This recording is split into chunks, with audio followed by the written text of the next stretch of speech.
Shut up. I'm the one in charge of this family. You need to put me first, no matter what. Bart's fever isn't a big deal. I was stunned by what he just said. How could you say that? As a parent, you should value your own child above everything else. Why can't you understand that? My husband Bart then said something I couldn't believe. The one who brings in the money is the greatest. That means the first priority in this house should be me. If you can't live with that, then get out. In that moment, something snapped inside me. Fine, I'll leave. Yeah, go ahead and leave, he sneered. You wouldn't survive without my salary anyway. My name is Rachel, and I'm a 30-year-old housewife. My husband Bart and I have been married for 5 years. We have a 3-year-old son named David, and we live together as a family of 3. Things were good with Bart at first, but lately, his arrogance has been driving me crazy. We met on a blind date, and I was immediately attracted to him. He had a stable job and a bright, cheerful personality. He seemed to like me too, and we started dating right away. After a year, we got married. In the beginning, Bart was kind and caring. He even helped with housework and celebrated our wedding anniversary and my birthday. But as time passed, he started treating me with disrespect. I tried to convince myself that it was normal for the passion to fade as the marriage went on. But his behavior became too cold. Hey, why haven't you ironed my shirt? He'd bark. And when I wake up, you better have my socks and everything ready. I struggled to take care of David, and it was exhausting. You're not a child, Bart. You should at least be able to get your own clothes ready. What? He snapped. How dare you defy your husband? Because of me, you get to live this comfortable life. Bart constantly tried to make me do everything around the house, and when I refused, he'd get angry, saying, I'm the one who provides for you, so you better obey me. He likes to think of himself as a mature husband, but to me, he's just a child throwing a tantrum when things don't go his way. His behavior changed after our son was born, making it hard for me to consider divorce right away. But I had another major issue with Bart. He barely contributed to the family budget. Despite earning $2,500 a month, he only gave $500, claiming it should be enough. The rest of his salary went to his clothes, golf, and other hobbies. It was nowhere near enough, and we couldn't save for retirement or even afford David's future education. No matter how much I pleaded, Bart would just say, I'm giving you what I think is enough. That's final. Make do with it. I tried reasoning with him, but it was useless. He wouldn't listen, and every conversation ended in an argument. Why had Bart become like this? I desperately asked him to put more money into the family budget for David's sake and our future, but he never listened, and we always ended up fighting. Despite his lack of financial support, he constantly criticized my housework. It was impossible for 2 adults and a child to survive on just $500 a month. So I had no choice but to cook small portions or make cheap, easy meals with the most affordable ingredients. We often ate the same dish repeatedly because of this. But even then, Bart would complain, saying, You're a useless wife who can't even cook properly. Our relationship was deteriorating rapidly. I thought I had been handling everything pretty well, at least until David turned 3. But then something happened that made me realize I had finally reached the end of my patience. One evening, David was unusually quiet, and I suspected something was wrong. I placed my hand on his forehead and felt that he was burning up. Alarmed, I took his temperature and saw that he had a high fever. Without hesitation, I rushed him to the hospital. It was late, so we had to go to the emergency room. Unfortunately, the timing wasn't great. There were many patients, and we had to wait a long time. We'll be called soon. Hang in there, I reassured David, who was clearly in pain, as we sat in the waiting room. After what felt like an eternity, the doctor finally called us in. He examined David, gave me some medicine, and sent us home. Once we got back, I prepared a simple meal for David, gave him his medicine, and put him to bed, cooling his forehead with a damp cloth. I felt a small sense of relief wash over me. It was the highest fever David had ever had, and the whole ordeal left me exhausted, both physically and emotionally.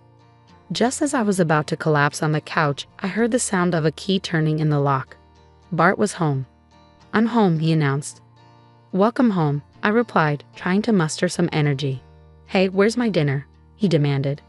Oh, I'm sorry. I'll make it now, I said, struggling to get up and head to the kitchen. What do you mean? Bart snapped. Huh? I was confused.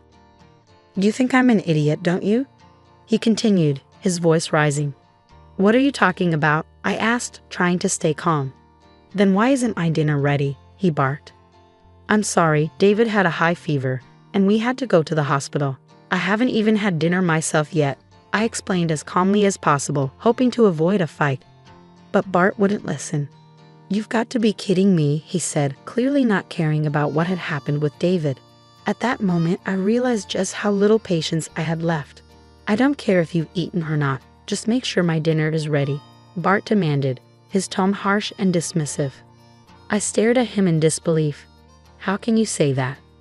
David just had a sudden fever, you know. Shut up. I'm the one in charge of this family. You need to put me first, no matter what. Bart's fever isn't a big deal. I couldn't believe what I was hearing. How could you say that? As a parent, you should value your own child above everything else. Why can't you understand that?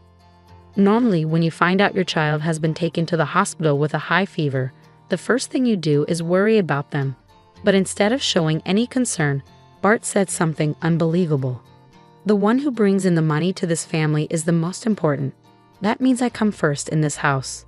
If you can't accept that, then get out. Something snapped inside me at that moment. No matter how disappointed I'd been in Bart, a small part of me had always hoped he would go back to being the kind husband he once was. But it was clear now there was nothing left to hope for. He was finished as a parent, unable to put his own child first. I couldn't accept his mentality that the one who earns more money is somehow more valuable. Fine, I said, my voice steady. I'll leave. Yeah, get out, Bart responded, indifferent to what he was losing. You wouldn't survive without my salary anyway, Bart sneered. Well then, I'll be eating out tonight. You should just go back to your parents' house and cool off. With that, Bart left the house, leaving me to wonder if he really thought I was just a helpless housewife, incapable of doing anything on my own. But I was determined to prove him wrong. While Bart was gone, I packed my bags. David still had a fever, so I decided to wait until he felt better before making any moves. I got everything ready to leave at the first opportunity, then went into the room where David was sleeping to care for him. The next morning, David's fever had finally gone down, and he was still peacefully asleep. After wiping off the sweat and dressing him, I headed to the kitchen for breakfast, only to run into Bart on his way to work. He smirked when he saw me. What, you haven't left yet? I can't until David is feeling better, I replied calmly. You can't really afford to leave, can you? You're just a jobless housewife. You're doomed, he laughed before walking out the door. His words fueled my anger even more. How had he become such a horrible man? When we were dating and early in our marriage, he had been at least a little kinder and more considerate. What had happened to that man? As I stood there, lost in thought, my son woke up. Mom, I'm hungry. Are you feeling better now? I asked, concerned. Yeah, I'm feeling much better, he said with a smile. Seeing that David was better, I knew it was time to act. After breakfast, I called my parents and asked them to pick us up. I packed our things into their car, and by mid-afternoon, we were already at my parents' house. The moment I stepped inside, all the strength I had been holding onto seemed to drain away. I felt dizzy and almost fainted, which worried my parents. Are you okay, Rachel? They asked, concern etched on their faces. Yes, I'm sorry, I replied, trying to steady myself. I think I've been trying to stay strong this whole time to protect both David and myself. Wow, Bart must have really put you through a lot, my mom said, her face full of concern. Yeah, it was definitely more than just moral harassment, I replied, the weight of the truth sinking in. It was that bad, huh? My dad asked, clearly shocked. Before I could respond, David called out, Grandpa, let's play together. Yes, my dad said with a smile. Let's do that. How about we go buy some snacks? Oh, snacks. I want some. David exclaimed, his excitement contagious. My dad took David outside, giving me a much-needed break. You should lie down and rest, my mom said as she handed me a blanket. Thank you, I said, grateful for her kindness as I curled up under the blanket and drifted off to sleep. When I woke up a few hours later, the evening had settled in, and the house was filled with the delicious aroma of my mom's cooking. I made my way to the dining table, where a colorful array of dishes awaited us, each one looking more appetizing than the last. The reason Bart came over was definitely not to apologize.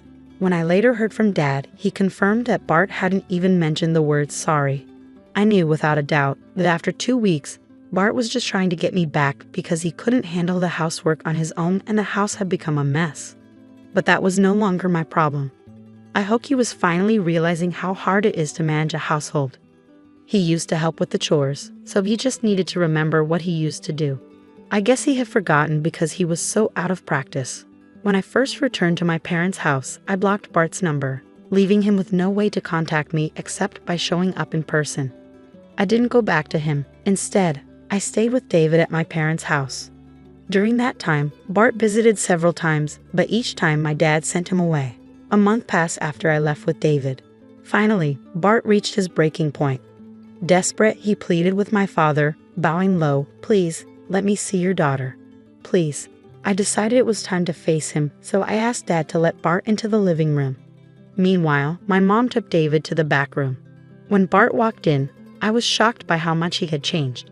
He looked terrible. His hair was unkempt, and his clothes were dirty and shabby. He had come straight from work, still in his suit, but it was so wrinkled that it looked like he had slept in it.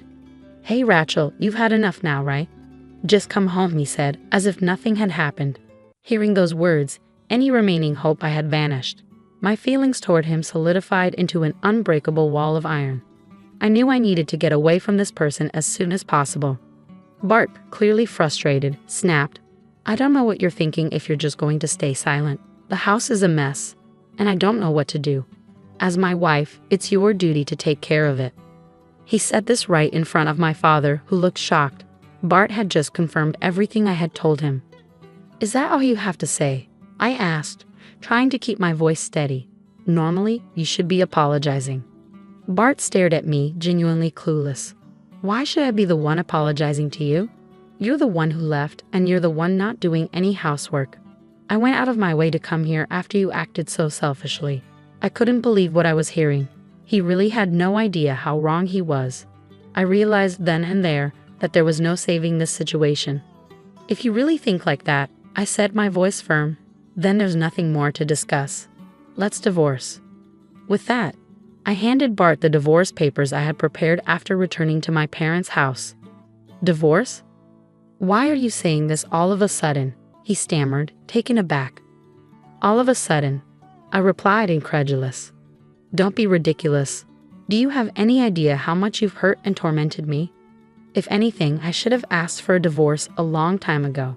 You've made me do everything you didn't want to do, ignored our child, and barely contributed to the family budget.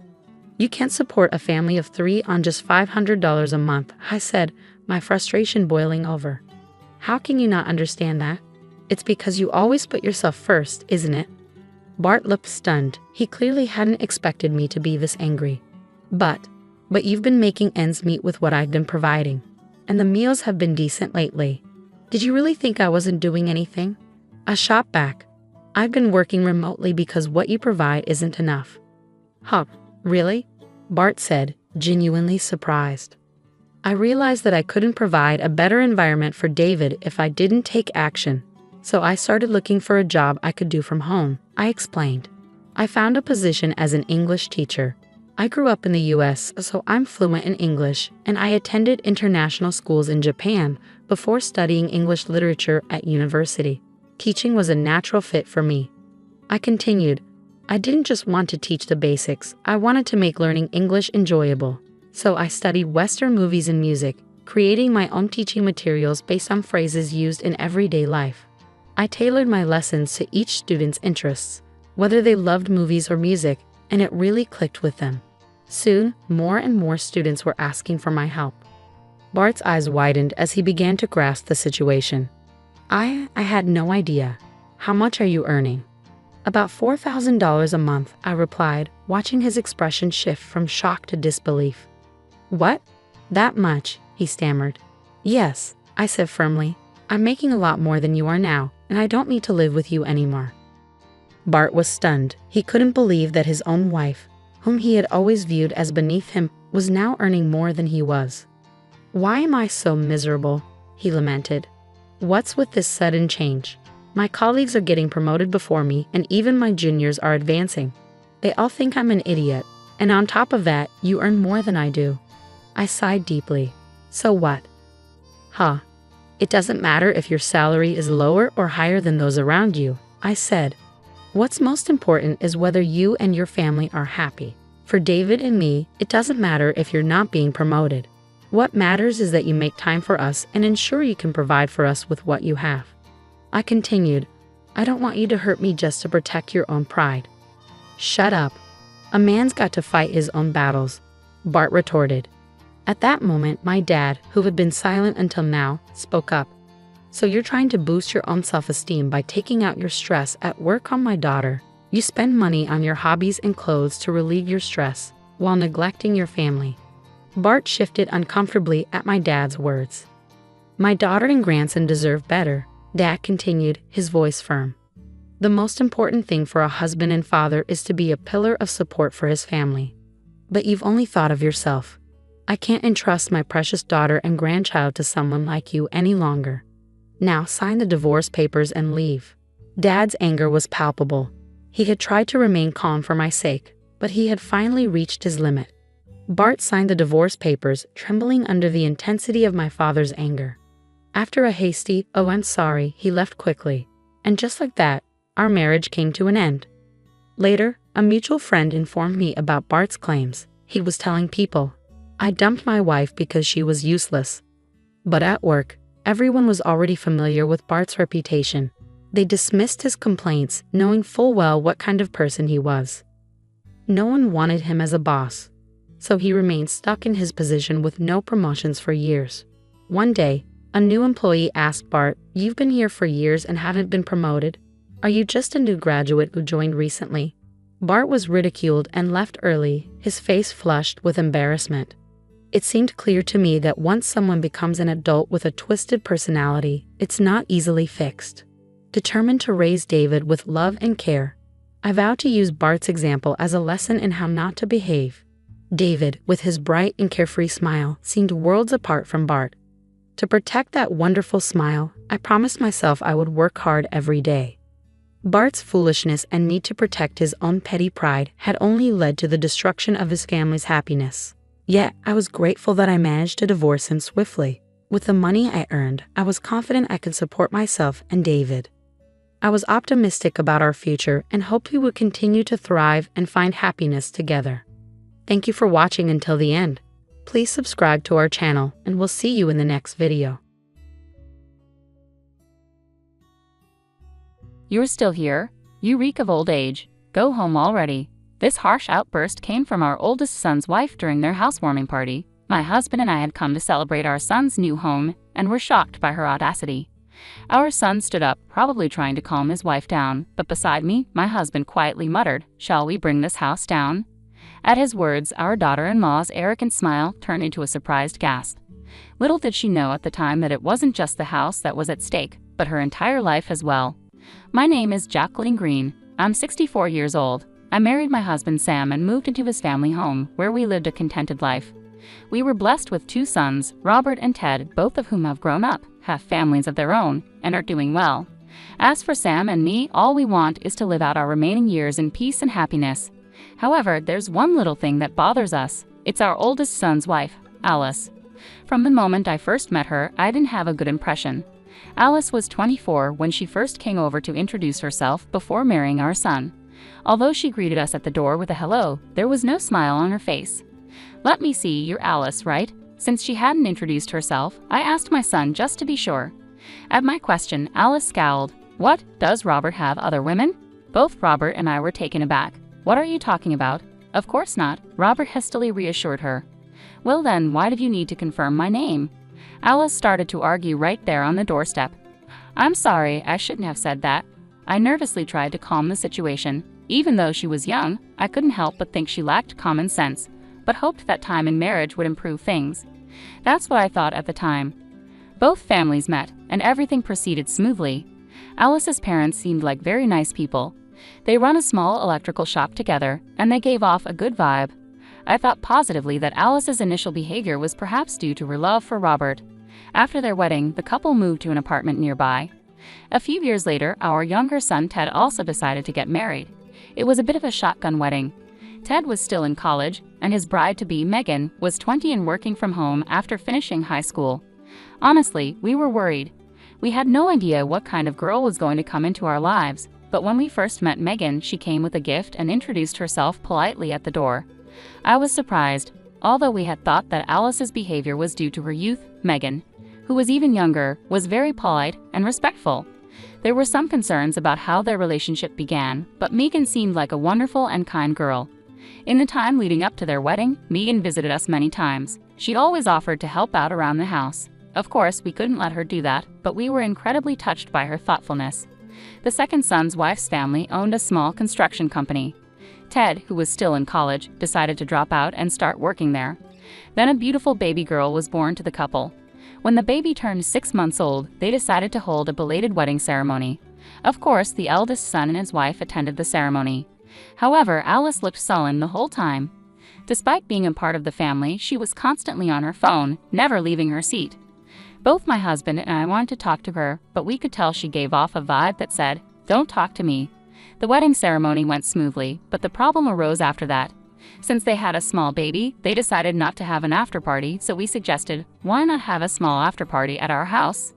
Ted and Megan were thrilled. We prepared snacks and appetizers, and Robert and Alice joined us at our house. However, a commotion ensued. That was a lovely wedding.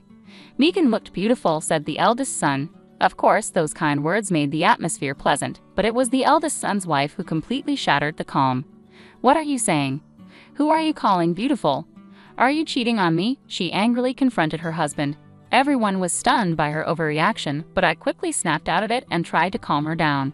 "Alice, calm down. Robert didn't mean it that way." But it seemed like that was a mistake. Now I became the target of her anger. Alice glared at me and shouted, "How did you raise him to be such a cheater? Isn't it your fault for raising him this way?" Then she lunged at me. "Alice, calm down. Alice, please stop. Enough is enough." The children and my husband stepped in to restrain Alice. I immediately told Megan to take the baby somewhere safe and asked her to leave the room.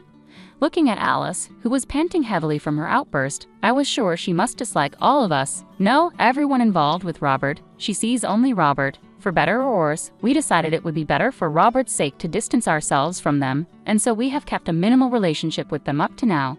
After the incident, I told Robert, "Don't you think it might be better to divorce?" To which she replied, "I have thought about that too," but when I mentioned it, Alice apologized in tears. After receiving words of apology from her, both my husband and I decided to leave the matter to the two of them. Despite the ups and downs, our eldest son and his wife celebrated their 15th wedding anniversary. Since they didn't have children, we didn't have many opportunities to meet with our eldest son and his wife, but we figured it was better to go on without any confrontations causing issues. Both my husband and I thought the same. Then one day, our eldest son contacted us. He said that he had decided to start his own business, focusing on the development of a game he had been working on as a hobby. In other words, our eldest son was going to be the CDO. He said he didn't need a large office to develop his game, but he would hire a few employees and each of them would work from home. Because there would occasionally be a need for meetings, he told us he was planning to build a new house with a small meeting room and his own workspace.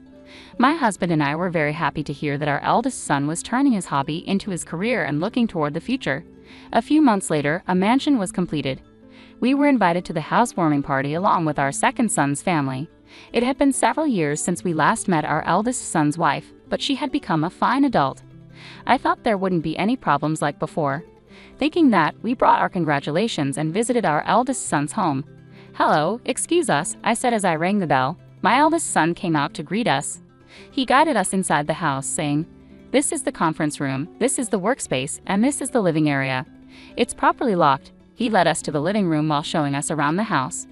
"Oh, it's lovely," I said, looking around the room with my husband and the family of our second son following behind, all wearing smiles.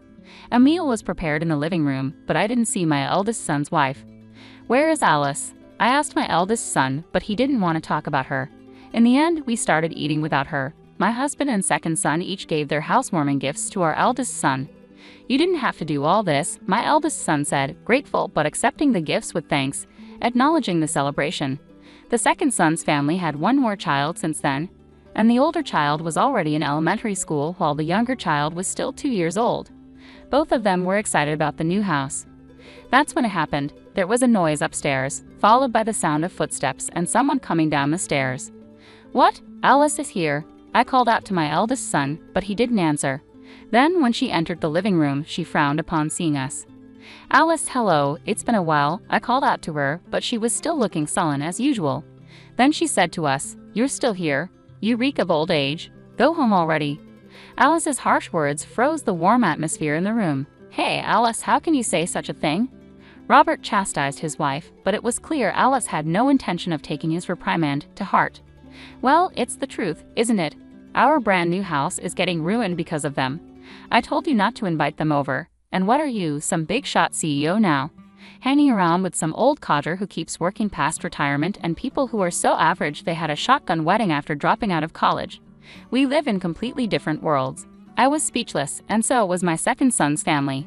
Even my grade school grandchild was struck dumb in surprise. I had made various excuses attributing her behavior to her youth or excessive affection for my eldest son. But that was my mistake. Something essential to her humanity is missing. She lacks warmth and kindness towards others. It's not that she loves my eldest son the most. She loves herself above all else and values her status as the wife of a company president more than anything. I was furious. I couldn't stand silent anymore. As I was about to retort, my husband, who had been listening to the argument between my eldest son and his wife, let out a sigh. Usually calm and gentle, he said, "Maybe we should just tear this house down." At my husband's words, my eldest son, second son's family, and I involuntarily looked at him. Nobody could believe that such words had come out of his mouth. Only my eldest son's wife let out a surprised gasp. "What? Do you even understand what you're saying?" Alice asked. "Of course I do," my husband replied. "A house designed by me and built by Ted might be better off not existing." Alice was stunned at my husband's words. "I'm sure you, as the president's wife, wouldn't be satisfied with such a house designed by an old man and built by someone beneath ordinary. Our worlds are different. You should just move out." My husband's calm tone was ironically scary. Knowing this, none of us could interrupt the conversation between him and Alice. "What do you mean?" Alice started to tremble at his words and she glared at my eldest son. Noticing her gaze, my eldest son sighed and said to Alice, "It means exactly what he says. This house was designed by my father, a top architect, and the contractor is Megan's family's firm, with the foreman being Ted.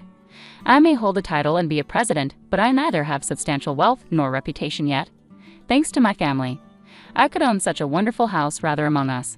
I know we are the most ordinary or even beneath ordinary." Alice turned pale at my eldest son's words. She must not have known, but even if she didn't know, didn't she ever wonder? There's no way our eldest son's income and savings alone could have built such an impressive house. My husband didn't even charge for the design work, and there's hardly any profit for our second son's in-laws who run a construction company. I can't thank enough to our second son's in-laws who helped us simply because we're family. Yet our eldest son's wife has the audacity to act pompous just because of her husband's status. Who does she think she is, saying that we're less than average? Alice repeated his words as if she couldn't believe them. You could see the despair on her face. Indeed, my husband still works for a company even after his retirement, but that's because the company asked him to stay on as a top-tier architect. Our second son is being groomed as the next boss at his wife's family business. He gets good treatment not just from his coworkers but also from the business partners that his wife's family has had relationships with for years. And even though he's not yet the president, he's working hard for the company. Yet in this group, Alice is at the bottom of the barrel. Our eldest son laughed, looking at his wife, whose face had turned blue as if she was about to cry at any moment. Our second son also started laughing involuntarily, but the atmosphere was anything but pleasant. Our second son's wife quickly picked up on the mood and took their child to a nearby dollar store. She's really good at reading the room and is very considerate. "Apologize to Dad and Mom properly if you understand." Our eldest son stopped laughing and yelled at his wife. "What? Am I really that bad? You're always on their side. It's only natural for a husband to side with his wife." Alice fought back. "Sure, that's right, but it's also a husband's job to point out when his wife is wrong." "You're wrong. If you have a complaint, quit being my wife right now," our eldest son replied, truly angry. Seeing her husband so angry, Alice quickly changed her attitude and conspicuously knelt down. "I didn't know. You never told me," she said, acting like a tragic heroine. Then, as if intoxicated by her own performance, she turned to my husband and me and began to apologize. "I'm really sorry for the rude things I've said." We watched her act with a blank expression, not feeling a shred of sympathy. Her overly dramatic apology didn't touch our hearts at all, and it was too late to apologize anyway. We had no intention of accepting her superficial apology, just like last time. Seeing his wife in this state, our eldest son asked, "Dad, Mom, what do you think? Am I terrible? Am I doing something wrong?" My husband looked at me, realizing that I had something to say. I couldn't forgive her for her previous remarks, no matter what. "No, Robert, I think you're right. If a wife disrespects her family, it's a husband's duty to correct her. I will reflect and change my attitude." Alice continued her melodramatic act. "No, Alice, this is not the first time you've been disrespectful to us, is it? Hadn't you been told this every time by Robert? Robert must have pointed out your words every time, right?" "What about that?" I asked. At my words, Alice bit her lip, turning pale. "I don't meet someone who belittles my husband and son in the Green family. It would be better for both of us to cut ties," I said.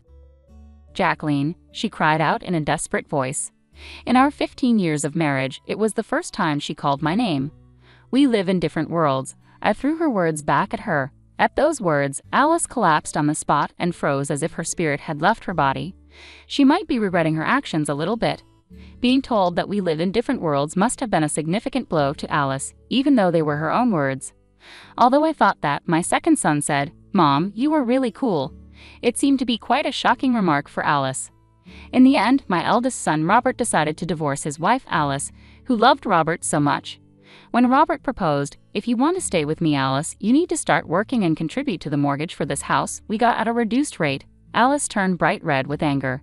At the time of their marriage, Robert had told her, "I want my wife to be a homemaker." "So you already have the divorce papers ready? Are you trying to scare me? You know I'm ready for this at any time. You'd better calm down and think about what you just said." With that, my husband Jackson got up and went into his room.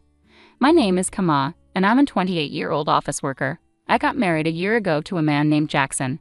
We met on a blind date, and after dating for a year and a half, he proposed to me. Although I thought we got married a bit too soon, I'd always wanted to be married and have children before turning 30, so I accepted his proposal. However, I later realized I should have been more cautious. The first surprise came when Jackson changed his job as soon as we got married. Out of the blue, he said he was changing jobs. Why all of a sudden? I asked him. He replied, "Because I can't show my full potential there." I was taken aback, especially when he told me he had already submitted his resignation and would leave at the end of the month. He managed to get a new job, but the salary was lower than his previous one. I thought it was fine since I was also working, but then Jackson started asking me to quit my job.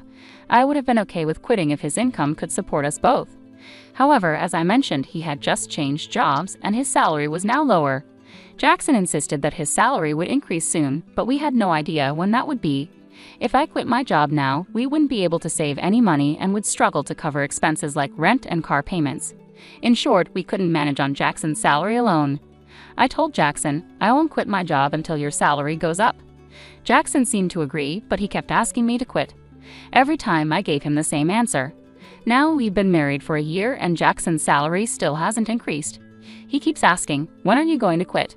I'm tempted to sarcastically say, "Now," and then tell him I'm just kidding because I can't quit yet. If he wants me to quit so badly, he should earn more money. I feel like he should focus on his work instead of persistently asking me to quit. I wondered why Jackson wants me to quit my job so badly, and I finally figured it out. It seems Jackson wants me to take care of his mother, Helen. Whenever we visited my in-laws' house, Jackson would say to Helen, "I just want to make things easier for you, Mom." Helen would graciously thank him, and then Jackson would add, "But we're both working," giving me a meaningful look. It was as if he was subtly pushing me to quit my job. Jackson claims his mother needs assistance, but Helen isn't sick or in need of care. She's healthy and quite active. In fact, she earns enough from her part-time job to support her hobbies, social outings, and live a fulfilling life.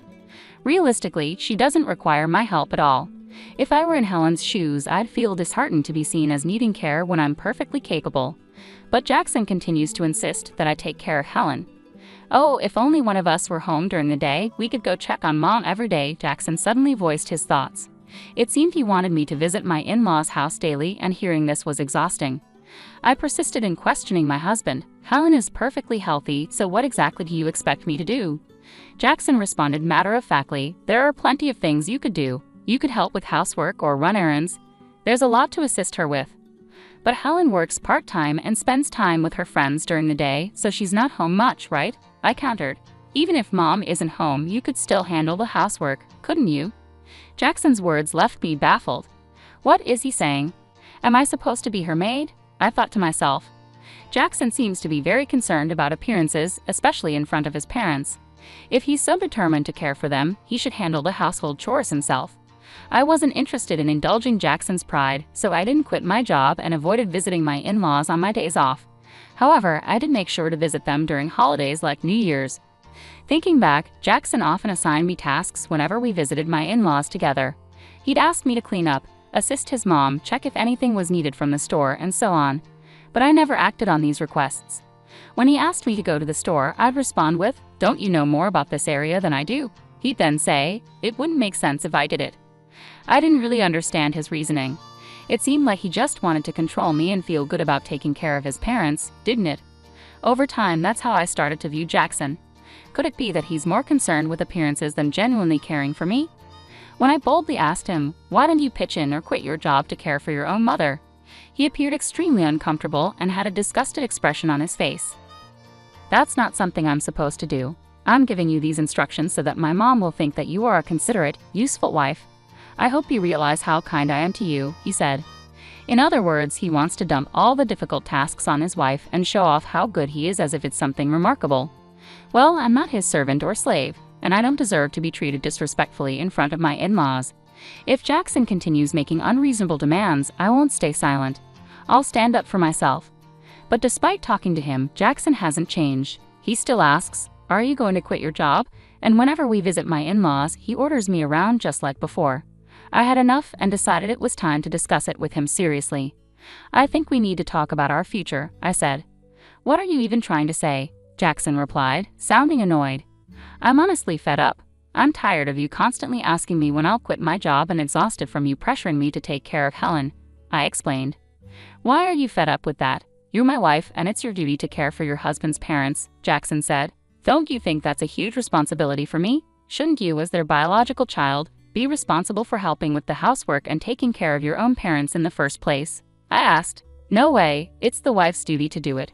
Are you the kind of person who doesn't care about family?" "I'm really disappointed to hear you say that," Jackson responded. "Then let me ask you this, how have you been taking care of my parents?" "If I asked you to care for my parents, would you do it then?" I questioned. Jackson stared at me blankly. "What are you saying? Why should a husband take care of his wife's parents? So does that mean you won't take care of my parents now or ever?" I pressed. "The husband's parents and wife's parents are completely different," Jackson replied. "What difference does that make, anyway? I don't get it," I said, feeling frustrated. "I didn't realize you were so clueless. It's like talking to my old boss," I continued. "What are you saying?" Jackson asked, confused. "I'm saying the husband's parents should come first. You should take care of your wife's parents," I clarified. "What?" I exclaimed. "So you only prioritize your own blood-related family? I'm so disappointed in you. I won't be visiting your parents anymore." "Ha, why would you do that? Enough is enough. I'm the one who wants you to stop this nonsense," I retorted. "No way, how dare you talk back like that? My mom is right," Jackson shot back. "Ha, Mom was talking about you. She said you're a badly behaved wife. That's why she gave me this." With that, Jackson pulled out a piece of paper from his bag. It was divorce papers. "What? You already had divorce papers ready?" I was shocked, but Jackson seemed strangely proud. "See? I scared you, didn't I? I'm prepared for this anytime, so think about what you just said," Jackson declared smugly before leaving for his room. Unbelievable. Why is Jackson so selfish? That look of triumph on his face. It's clear the divorce papers are a threat to make me obey him. The fact that Helen was involved made me even more suspicious. Jackson is acting like a puppet for his mom, trying to control me while following her orders. It's ridiculous. I won't let Jackson have his way. How can he not see our marriage is in trouble when he acts like this? His lack of understanding just annoys me more. Jackson had already completed the divorce papers and handed them to me with witnesses, including Helen and his friends. This meant I could sign and file them whenever I chose. The next day, after Jackson went to work, I filled out the divorce papers and submitted them to the city office. As a precaution, I also filed a notice of non-acceptance of the marriage certificate. I called my parents and explained the situation, knowing Jackson might threaten to file the marriage certificate on his own if he found out. My parents were shocked that I had already prepared the divorce papers but fully supported my decision. Outraged by Jackson's behavior, they offered to help me move my belongings immediately. Taking a leave from work, I had my parents come over and relocate all my things to their house while Jackson was away. I decided to stay with my parents for a while. It was the first time in a long time that I felt truly comfortable and at ease in their home. Reflecting back, Jackson never did his share of housework. I was the one cooking dinner after long work days and handling all the cleaning and laundry on my days off. On top of that, he expected me to care for his parents, which was impossible. That night, Jackson called me, probably just back from work. "Hello? Hey, where are you right now?" "I'm at my parents' house." "Oh, why would you go back there without my permission? And where's all your stuff? Don't tell me you're staying the night." I almost laughed. How could he think I was staying when I had taken most of my belongings with me? It showed his selfishness to even suggest that I move out of the house. "I'm not coming back," I said firmly. "What are you talking about? Come back here and make me some food." "Make it yourself," I replied, ending the call. I couldn't discuss divorce with him if he continued to behave this way. I decided to wait for him to come to my parents' house and blocked his number. A week later, Jackson showed up at my parents' house, accompanied by his parents. They all wore serious expressions. I led them into the living room, and we faced each other, 3 against 3. "How could you do this? How could you leave without my permission?" Jackson demanded. "Well, you were treating me like a housekeeper. All I asked you to do was take care of your family," I countered. "That's not true. What kind of wife are you if you don't take care of Jackson?" Helen shot me a fierce glare. My father began to tremble with anger, but I interjected. "Jackson told me to quit my job and care for Helen, saying it was my duty as his wife. Yet, when it comes to my family, he expects me to handle everything alone. Ultimately, Jackson wants obedience and uses me to care for his parents while taking credit for it. That's why he prioritizes his parents over mine." "Have you heard Jackson say these things?" Helen continued to glare, but Carter looked confused, indicating he hadn't heard this before. "Let's clear the air," Jackson said suddenly, bringing up the divorce papers and claiming it was Helen's idea. "Why would you suggest that?" Carter asked, clearly surprised. "Oh no, it's because Camilla has an attitude problem," Helen stammered. "And did you really say that Camilla's parents aren't a priority?" I pressed. "Well, it's only natural that your own parents come first," Helen retorted defensively. "Don't be absurd. I came here to support you after hearing about the unfair treatment Camilla endured, but now it seems you're the one at fault." "Don't hide behind your parents' authority to get your way," Carter said, making Jackson visibly shrink in his seat. Carter then apologized to me and my parents. "I'm truly sorry for the trouble caused by my foolish son. I will have a serious talk with him." "Carter, you're not to blame at all, so please don't apologize," I replied. "Thank you for your kind words, but there's something else I need to say." Turning to Jackson, who was now nervous, I said, "The divorce papers you gave me, I've already filed them. We're no longer married." Jackson and Helen both turned pale. "Why did you file them without my permission?" Jackson demanded, shocked. "You told me I could file them whenever I wanted. Besides, you had already filled out your part and had Helen sign as a witness," I calmly explained. "Oh, that was," Jackson stammered, clearly at a loss for words. Carter, furious, intervened. "Jackson, you used divorce as a threat." He slapped Jackson across the face. Helen was visibly shaken by the confrontation. "I apologize deeply that you had to witness this. You're right to divorce this fool." "On behalf of Jackson, I'm truly sorry for ruining your marriage," Carter said, grasping Jackson by the collar and demanding apologies from both Jackson and Helen before escorting them out of the house. Later, I thanked Carter for his intervention. He ensured that all of Jackson's assets and property were transferred to me without any hassle. Despite my higher income and managing our household, it was a relief to secure everything from our marriage. I later learned that Carter had divorced Helen, clearly disgusted with her actions. The other day, I ran into a colleague from Jackson's old workplace who shared some surprising news. Jackson wasn't performing well at his job and often received harsh criticism from his boss. In defiance, Jackson resigned and changed jobs. This only added to my frustration with him.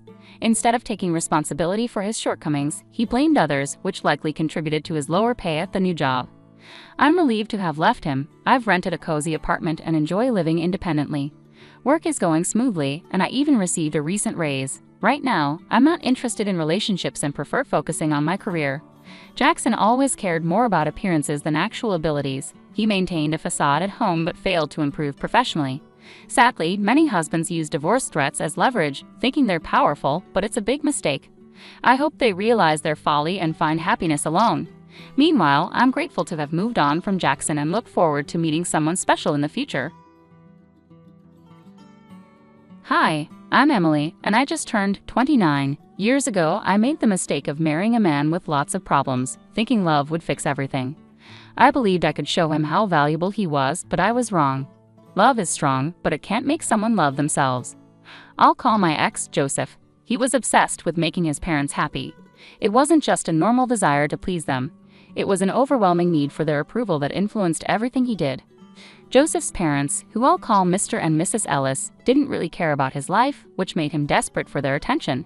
It was sad to watch, and I quickly realized I couldn't fill the emotional void left by his parents. To make things worse, Joseph had a terrible habit of spending our savings on things his parents wanted. He bought them extravagant gifts, vacations, and other unnecessary stuff. Our money seemed to flow directly to Mr. and Mrs. Ellis, and their lack of appreciation made it even more frustrating for me. This reckless spending was a constant source of arguments between us. It felt like I was competing with his parents for his attention, which drained our marriage. Despite all the problems and constant arguments, I still cared about Joseph. I hoped he could free himself from his parents' unrealistic expectations and find happiness within himself. But it became clear that my love wasn't enough to help him escape their negative influence. Things took an even sharper turn one day. Joseph came to me looking serious and said he had something important to tell me. After all the ups and downs we'd been through, I prepared myself for the worst, not knowing the bombshell he was about to drop. As he started talking, I had a gut feeling this would lead to our biggest argument yet. "Emily, there's something important I need to talk about," he said seriously. "What's going on?" I asked, already bracing myself for bad news. "It's about my parents. They're retiring soon, and I want to surprise them with a luxury vacation." "It's going to cost a lot," he said, looking both excited and nervous. "That sounds nice as long as the money comes from your own savings. I really don't want to use our joint savings again," I said, hoping to avoid another fight about money. "I don't have enough to pay for it myself. I was hoping we could use some of our savings," Joseph admitted, looking hopeful but worried. "Joseph, if it's more than we can afford, maybe we should rethink this expense," I suggested gently, trying to bring him back to reality. But he got upset. "You just don't understand, Emily. I love my parents and wanted to do something special for them. Love isn't about counting every penny. It's about grand gestures," he argued passionately. I argued, but love is also about being there for each other and making sacrifices together, not at the expense of our financial stability. This trip might be important to them, but we need to think about our future too. Joseph was determined. "I have to do this for them. I thought you, of all people, would understand. They're everything to me." "And you're everything to me, Joseph, but we have to be practical. We can't just use up all our savings on one trip." I tried to find a compromise, but he accused me of being selfish and not seeing the importance of his gesture. "It's not about being selfish, it's about being sensible and planning for the future," I explained, wondering just how much he planned to spend. When he said he needed all of our savings, my heart sank. "All of our savings, Joseph? That's just reckless," I said, shocked by his request. "You're being heartless," he shot back, convinced I couldn't understand his desire to make his parents happy. "No, Joseph, I'm being realistic. We can't afford to spend $85,000 on a whim," I said, my patience running out. His casual mention of getting the money back later only added to my frustration. "Really, Joseph? That's not how this works," I replied, my disbelief obvious. We were at a standstill. Our views on love, responsibility, and money were completely different. The argument got louder and more intense. Suddenly, things were being thrown and breaking as if to emphasize our anger. In the midst of this chaos, Joseph declared that if I couldn't support him, he wanted a divorce. He probably expected me to panic and try to save our marriage. But I didn't. Instead, I gathered all my calm and resolve and simply said, "Okay, Joseph, if that's truly what you want." The shock on his face was clear. He had expected tears and begging, but what he got was my firm stance. I was done indulging his fantasies. If he wanted to waste his future chasing unrealistic dreams, he could do it without me. I didn't hold back. I told him everything.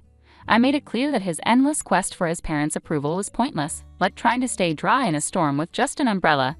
He tried to argue, but I stopped him with a simple raise of my hand. I declared that I was done fighting for a love trapped by unrealistic expectations and a constant need for validation.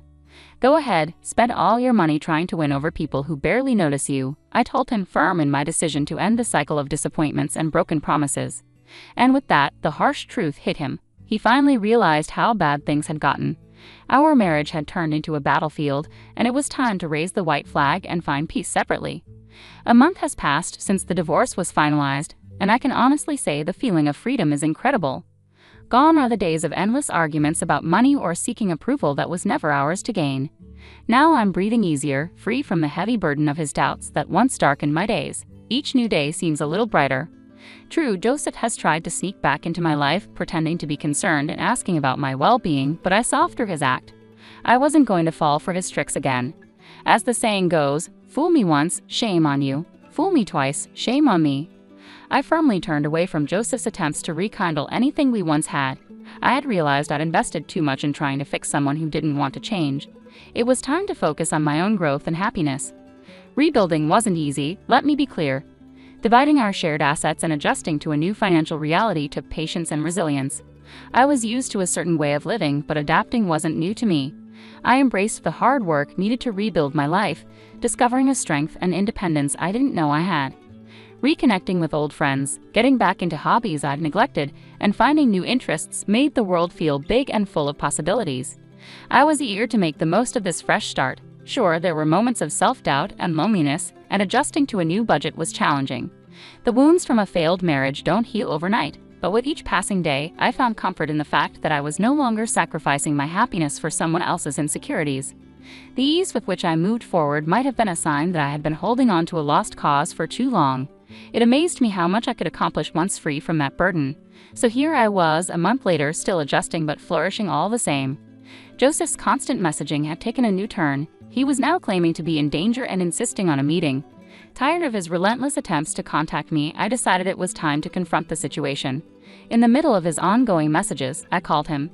"Joseph, we've been through this. We're divorced. It's time for us to move on," I said firmly. "Emily, please. I just need a moment to explain. I'm in serious trouble, and you're the only one I can turn to for help," he begged. Maybe it was the long absence of his voice, or perhaps he truly sounded scared, but against my better judgment, I agreed to meet. "Fine, but we're not meeting at my place. Let's go to that cafe we used to go to. No tricks, understood," I said. "Thank you, Emily. I promise I just need someone to listen." "You're the only one who understands me," he replied, sounding relieved. "I know what you're thinking. Emily, why would you agree to meet Joseph after everything?" Believe me, I questioned my own decision. Yet sometimes there's a part of us that gives in to a mix of curiosity and a lingering shred of concern, no matter how strong we are. I couldn't ignore his plea. Divorced or not, part of me still cared. So there we sat, opposite each other in the cozy cafe, surrounded by the comforting aroma of coffee. But not even the pleasant smell could ease the tension between us. Watching Joseph, with anxiety on his face and his attempts to tug at my heartstrings with those sad eyes, was almost amusing. This time, however, I wasn't swayed. Leaning back, I stayed calm and composed, ready to listen but firmly in control. I intended to steer this conversation on my terms. "Okay, Joseph, you got my attention for now. What's this danger you're supposedly in? And just so you know, I'm not here to save you. I'm done cleaning up your messes," I said, keeping my tone firm yet open.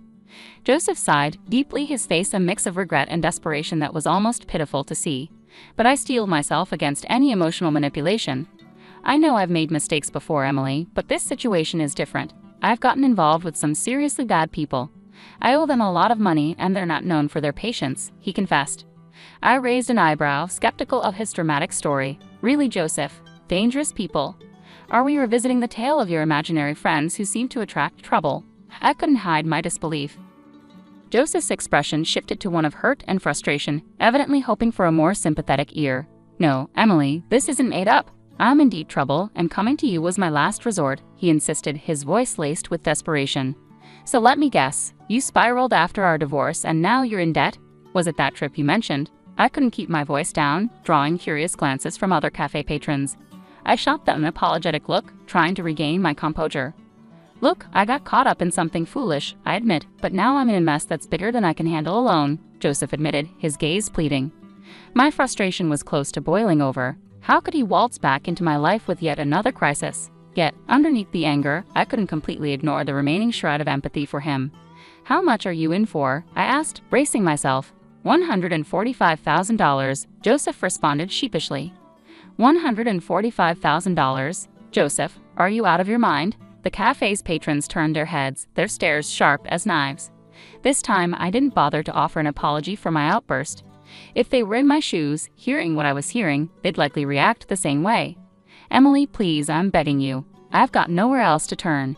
I know I've made a mess of things, but you're the one person who really believed in me," Joseph pleaded, his eyes shining with a sincerity that reminded me of the man I once loved. But those days were long gone, and my priority now was self-preservation, even if it meant walking away from him. "Don't pull at my heartstrings, Joseph. It's way too late for that. When you said you needed help, I thought you meant $12,000, not $145,000. You've completely lost it," I responded, my voice a mix of disbelief and indignation. Overwhelmed, Joseph began to cry, oblivious to the uncomfortable glances from others. "Joseph, calm down. This isn't the place for a scene. What's going to happen if you don't pay this back?" I asked, trying to grasp the full extent of his predicament. "They're threatening to harm me, Emily. I'm not joking. This is really bad," he managed between sobs. His words hung heavy in the air, leaving me torn between my lingering concern for his well-being and the need to protect myself from getting dragged back into his chaos. Seeing how serious things were for him, I softened my approach. "All right, Joseph, start from the beginning and tell me everything," I said gently. He explained how he had tried to pay for an expensive trip for his parents. He borrowed money from a friend who let him down, leaving him with a lot of debt. As he told his story, I felt a mix of frustration at his poor choices and some reluctant amusement at how things turned out. "So you borrowed money from risky people to impress your parents who hadn't even noticed your efforts. Is that what happened?" I asked, trying to understand. Joseph's face dropped and tears rolled down his cheeks as he admitted the harsh truth. "Yes, ever since they went on that trip, it's like I don't matter to them," he said, sounding very sorry. Even though I was frustrated, I felt a bit of sympathy for him. It was a tough lesson for Joseph, and seeing him so regretful made me feel a bit compassionate. "You've really gotten yourself into a tough spot," I said. "Joseph, I know you don't want to hear 'I told you so,' but you did create this mess yourself. I warned you it wasn't a good idea, and now you chose to leave me over it, and here you are, struggling. You put everything into trying to make your parents happy, but all you got in return was silence. It's a hard lesson, but it's one you needed to learn," I said, feeling a mix of concern and resignation. This was a hard truth for both of us. Joseph had based his self-worth on people who couldn't appreciate his sacrifices, and I had to accept that I couldn't protect him from his own choices anymore. I hoped that facing these tough consequences would show him that I had always been on his side. But his need for parental approval was his downfall. As we sat in silence, the weight of our past, filled with broken promises and dreams, was heavy. I realized it was time to let go completely. No more second chances, no more trying to fix what was beyond repair. Joseph needed to face the results of his actions alone, and I needed to move on and find my own happiness. "I hope you find a way out of this, Joseph," I said, my voice firm with finality.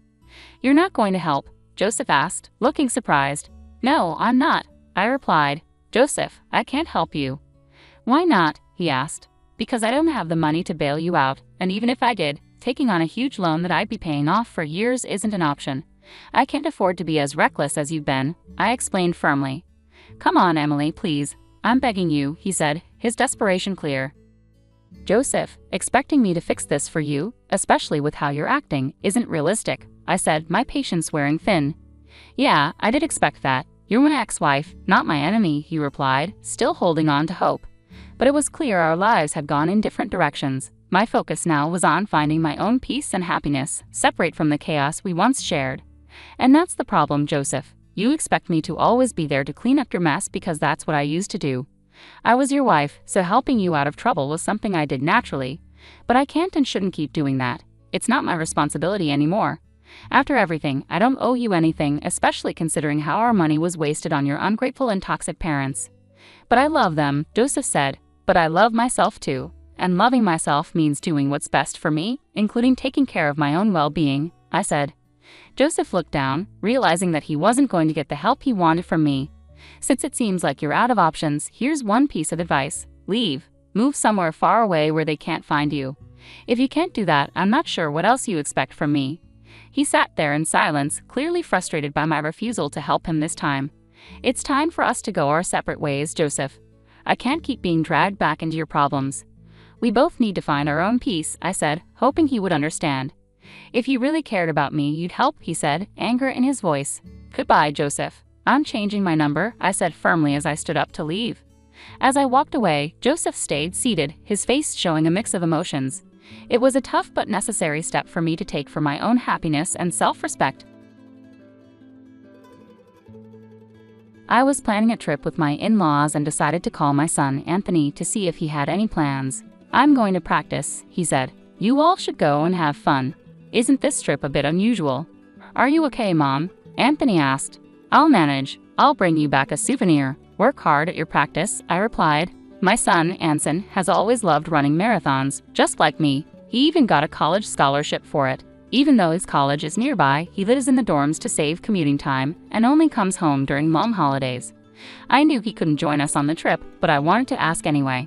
His answer was just what I expected. My name is Flora. I'm 46 years old and work full-time. My husband, Steve, is 4 years older than me and used to be my boss. He's a capable man, and I respect him. After we got married and had our son, we were a happy family. But over time, our relationship started having problems. The main reason was my husband's parents, especially his mom, who didn't like me from the beginning and often bullied me. At first, Steve defended me because we lived far from his parents, so we didn't see them often. But when Anson wanted to attend a high school near my mom's house because of his love for marathoning, things changed. I was the one who got him into running since I used to run marathons and still do sometimes. I was happy he enjoyed running like me, so I convinced Steve to move closer to the high school Anson wanted to attend. Steve applied for a transfer at work so we could move, and Anson got into a good university because of his high school, so it worked out well. The day before our trip, Steve said, "Go get the rental car tomorrow morning and pick up my parents on your way back." I was confused and asked, "Why am I the one renting the car? What are you going to do?" "I'm exhausted from work, so I'll sleep until the last minute. Once you pick up my parents, come back and I'll drive from there. It's on the way to where we're going anyway," Steve explained. I understood his reasoning, but I was also very tired. Even though we both worked similar hours, I did all the house chores. When I thought about it, we used to share chores equally. But since moving closer to his parents, they started visiting often, and the balance shifted. Whenever his mom saw Steve doing chores, she strongly disapproved. Housework is the wife's job. The breadwinner shouldn't do it. Isn't that right, Flora? Steve's mom would say, giving me a stern look, and I would nod in agreement. This kept happening until Steve stopped doing any chores at all. While it was partly Steve's fault, I felt his mom influenced him a lot. Steve even started repeating what his mom would say, agreeing with her views. I am sometimes the breadwinner in our family, but it felt pointless to try to fix things, and I didn't have the energy to even try. Steve had changed a lot in the past few years. His work performance seemed to be getting worse, and he often took out his frustrations on me.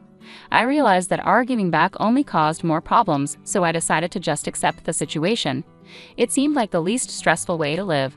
I thought about divorce sometimes, but I worried it might hurt our son's chances of getting into college if we became a single-parent family. So I put that idea aside.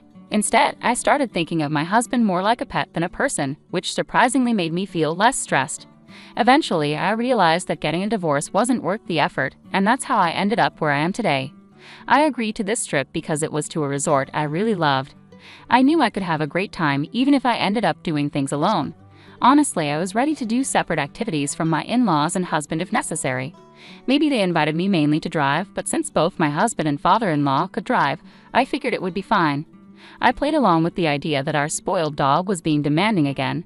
My husband asked me to pick up the rental car, so I went to my in-laws' house. "Flora, you're late. Is this the car for today? You should have rented a bigger one," my mother-in-law said. "Well, it's better than your tiny car, at least," I replied. "The car we usually use is one I bought myself, even for commuting to work. I assumed I'd be its main user since I paid for it. We don't often travel out of town, so I thought a small car would be enough. Plus, I loved its interior design and color, so I bought it. My husband would use it without asking and show his parents around in it. My mother-in-law criticized the car's size and acted like I could only afford a small car. I suggested we use my father-in-law's car for the trip, but he didn't want others driving it and didn't want to do all the driving himself. So we rented a car, but I wasn't consulted about this. I found out that I'd have to pick up the rental car and drive it while they sat comfortably in the back seat. It made me want to tell them to arrange their own transportation. I was really tired. In the end, even though my husband said he'd help with the driving, he slept through the entire trip. My father-in-law refused to drive unless it was his car, leaving me to drive the whole way while my husband napped in the passenger seat. My father-in-law constantly criticized my driving, giving me suggestions too late or questioning my decisions at traffic lights. It was just added stress.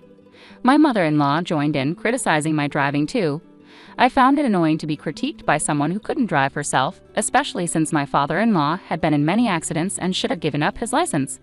My mother-in-law insisted he was just unlucky and a good driver. I didn't want him to drive me around anyway. I didn't mind driving, but I wished he would stop interfering. When we arrived at the resort, my husband finally woke up, tired from a day in the car.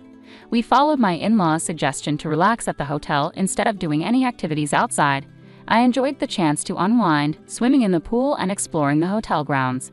It was a nice way to spend the day after a delicious dinner and a relaxing spa visit. I returned to our room to find my husband already asleep. I wasn't sure what my in-laws were doing next door, but they were probably asleep too. I went to bed, and when I woke up to the fresh morning air, my husband was still asleep. With some time before breakfast, I decided to take a walk. But when I returned, I found an unbelievable sight. My husband was gone, and his things were missing too. I frantically searched the room and tried to contact my in-laws next door, but there was no answer. At the front desk, I learned they had already eaten breakfast an hour earlier than I was told. It seemed they had left me behind. I also had to pay for the hotel checkout by myself. Was my mother-in-law's offer to pay for our stay just a trick?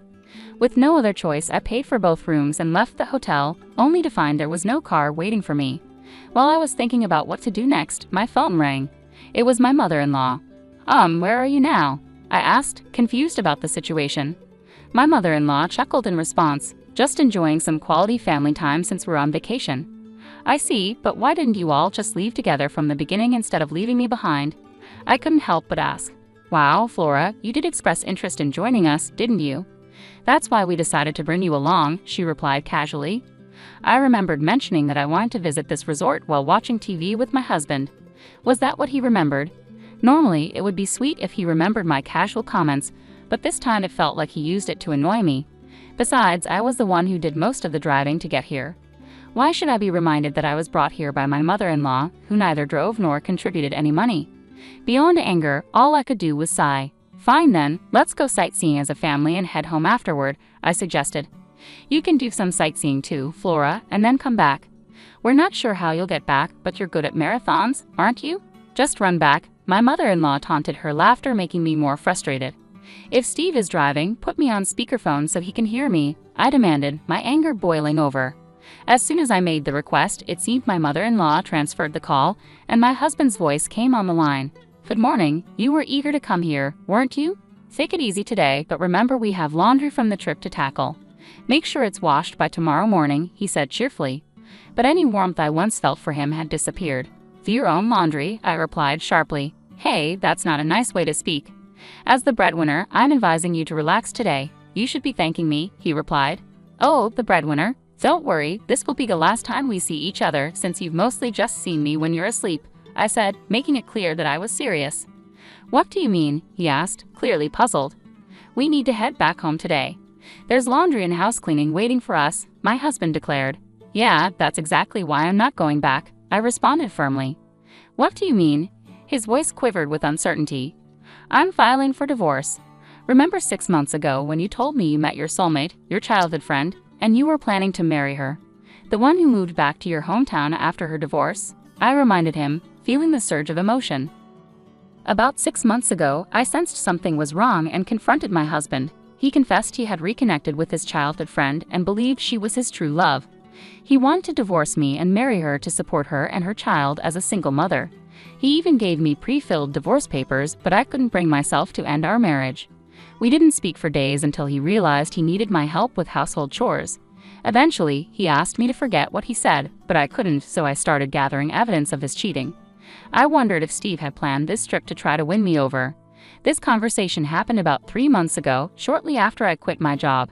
As I shared my thoughts, I could hear the surprise in my in-laws' voices on the other end of the speakerphone. It seemed this was the first time they were hearing about their son's resignation. "I remember when you said you were leaving your job. I was worried about you finding a new one and disagreed with your reasons, didn't I?" I continued, recalling the exchange. "You were confident and assured me you'd find a new job quickly. Yet here we are, and you've only managed to secure a part-time position. I can't help but wonder when you'll find something more stable." As Steve remained silent while driving, I took the chance to share my thoughts. "I've been imagining you as a dog to cope with the stress, but then I realized I might as well get a real one," I said firmly. "So I'll be filing the divorce papers. Enjoy your family vacation." My in-laws were shocked, and my husband tried to say something, but I hung up the call without a second thought.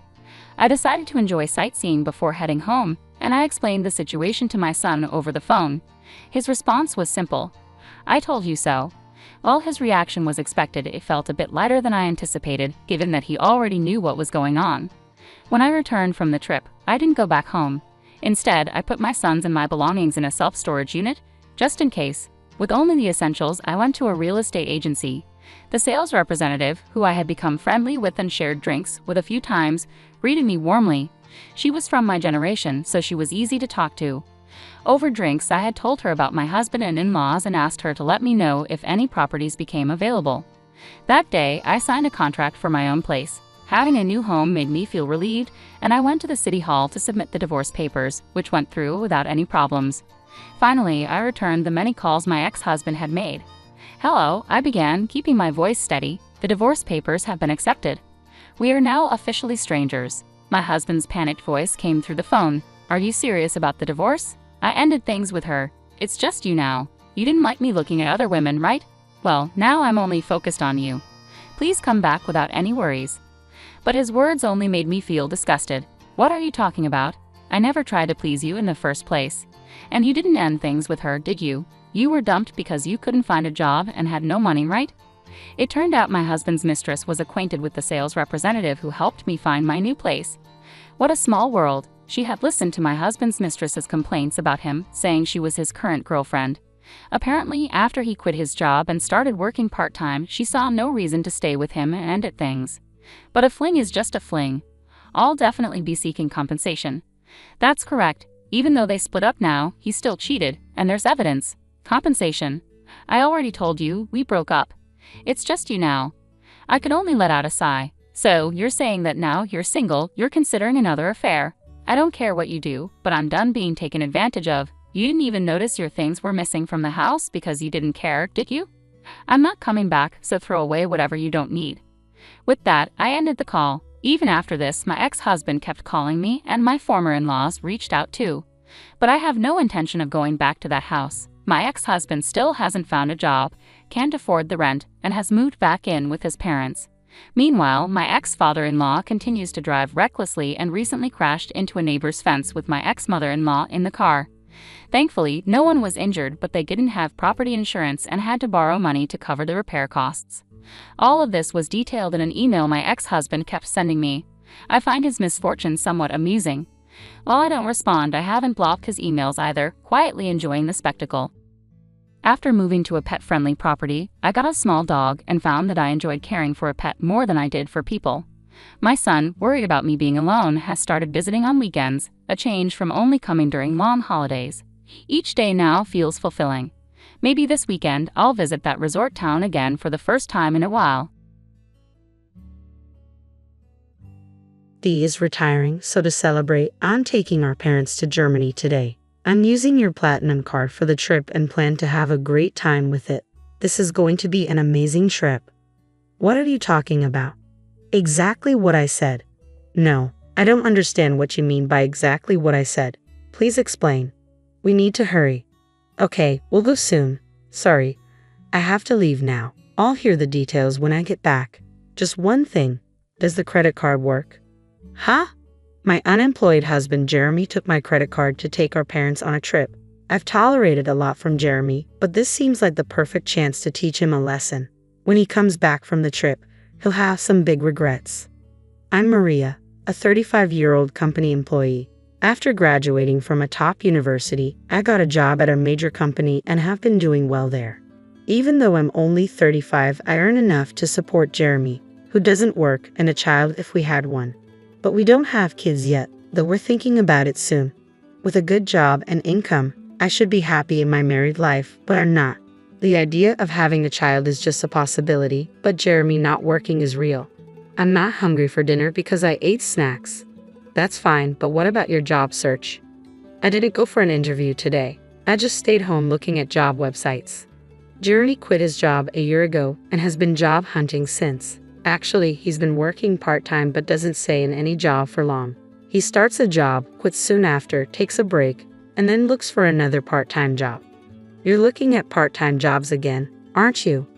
I'm looking at both full-time and part-time. Why don't you stop looking for part-time jobs and focus on finding a full-time position? I know, but everything has its own timing. I wish Jeremy would find a steady job, but he can't be pushed too hard. He quit his last job because he had a conflict with his boss over work policies. That boss was known for being difficult.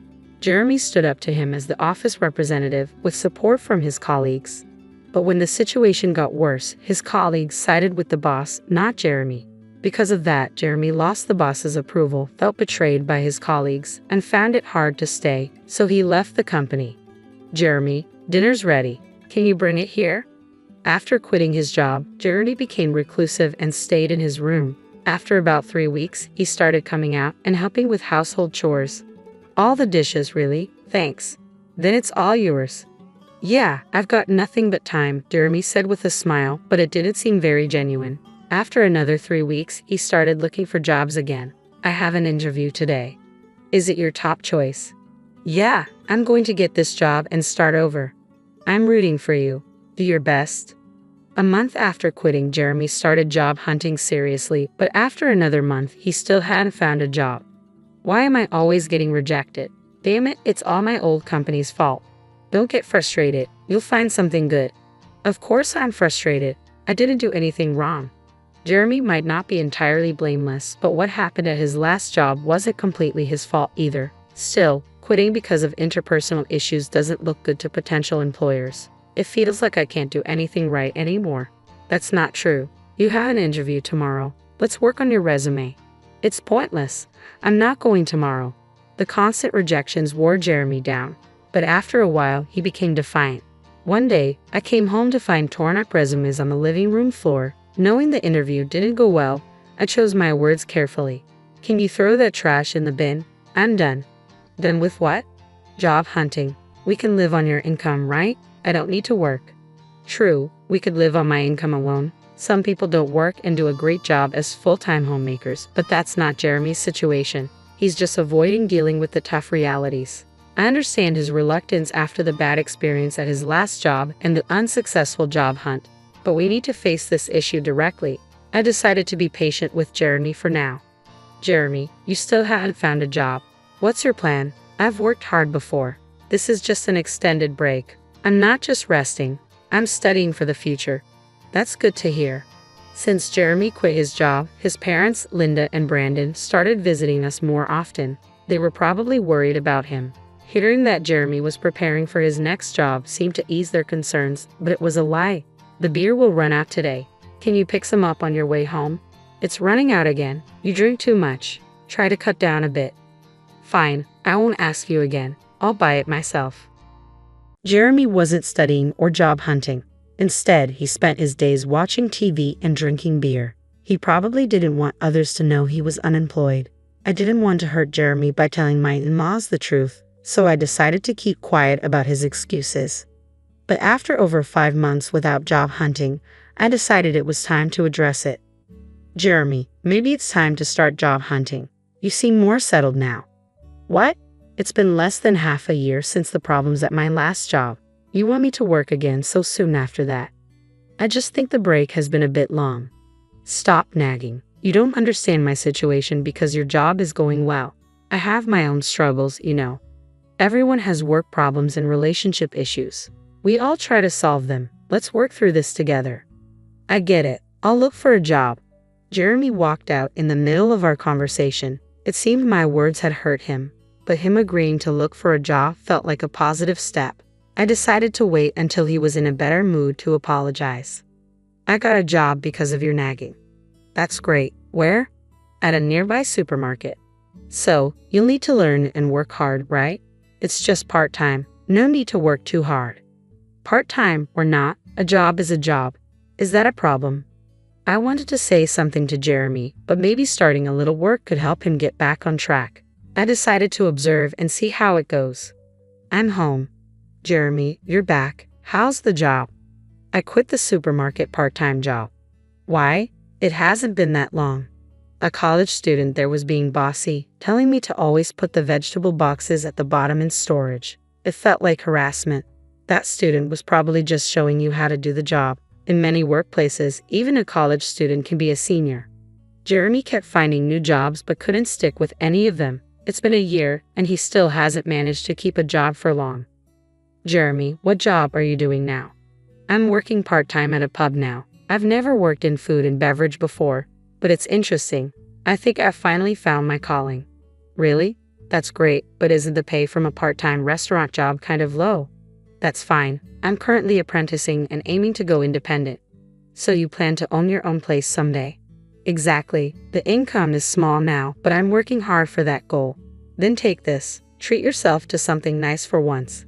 Jeremy continued to put on a good front in front of his parents, but it was all lies. He quit the pub job just 4 days after this conversation and even took an allowance from his parents. I couldn't help but feel disappointed in my husband, so I decided it was time to be firmer.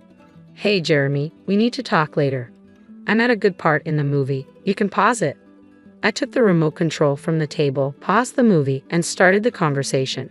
It's just pressing pause at a crucial moment. What's up? Jeremy, you're 38, right? That's a prime working age. Don't you think about the future? Spending all day at home drinking and watching TV isn't a plan. The future?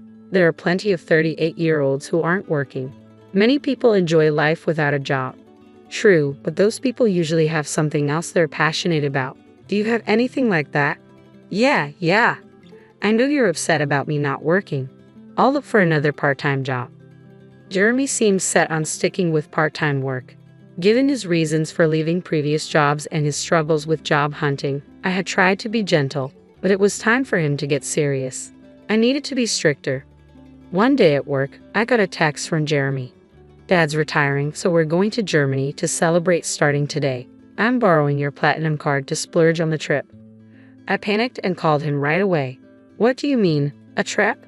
Exactly what I said. I don't understand. Please explain. There are so many problems here. It's okay to celebrate Brandon's retirement, but he should have asked me before using my money and borrowing the credit card. It feels like stealing. And why am I paying for a trip to Germany that I'm not even going on? Jeremy was probably bragging to his parents, claiming the money was from his savings. The thought of it infuriated me, but one thing Jeremy said caught my attention. You mentioned borrowing a credit card. The one for our house? Yeah. Why do I have a platinum card? Some people think you need a high income for it, but that's not true. Your credit history, stable income, and other factors matter, and it's achievable even in your 40s. The annual fee is high, but I use it for the benefits and points. However, that credit card is in my wallet. So you took the credit card from home? Yeah, so I'm counting on you for the payment. Jeremy was excited about his trip to Germany and spoke to me in a provocative tone. I had been patient with him for a long time, but this seemed like a good opportunity to address the situation. Jeremy thought he was being clever by taking my credit card and acting all cheerful, but he was in for a surprise. What are you doing? We need to go. Got it. I'm coming. Sorry, I need to move on now. I'll hear the details when I get back. Just one more thing. The credit card you took won't work. What? That can't be right. It's in Maria's name, and the expiry date is this month. It's short, but it shouldn't be a problem. You're lying, right? Maria, you're lying to stop me from using the card, aren't you? Yes, it expires this month. That's why I've already received a new credit card. What does that mean? So, I have 2 credit cards right now. When a new one is activated, the old one sometimes stops working. I've already started using the new card, so the one you took won't work. You're kidding, right? You think I'm lying? If you don't believe me, I can send you the link to the credit card website, or you could just try using the card yourself. It would be interesting to see you try to pay with a card that doesn't work. This credit card really won't work. Hey, hurry up. I hear his parents calling him in the background, but Jeremy, realizing the card won't work, seems too flustered to pay them any attention. What should I do? I told them I'd pay for everything except the round-trip travel. Oh, so they covered the flight? Yes. Dad felt bad about having all the trip costs covered. What should I do? I'm about to take a cab, and I don't even have money for that. That's not my problem. You said you'd pay for everything except the flight. Using my credit card in the first place was wrong. Pay with your own money. How can I? I don't have any money. Exactly. Jeremy, you haven't been working seriously. It's your fault for trying to look good by taking your parents on a trip without having the money. I'm at work, so I have to hang up now. I just wanted to tell you about the credit card. Wait, I hung up and went back to work. Jeremy, unable to pay for even the cab, would have to come clean to his parents. That night, after finishing work, I got a call from Laura. I heard from Jeremy that he tried to use your credit card and lied about working. I'm sorry for the trouble. No need to apologize, Laura. I'm sorry about the credit card issues. Are you okay with the money? We'll cover the trip's costs when we get back. I'll make sure Jeremy apologizes and finds a job right away. I'm sorry, Laura, but I'm considering divorcing Jeremy. Divorced because of this? It's part of it, but Jeremy has been taking money from me for a while. What? I stopped giving Jeremy money to curb his drinking. He started a part-time job and bought his own alcohol, but the salary wasn't enough for daily drinking. Jeremy began stealing money from my wallet to buy alcohol.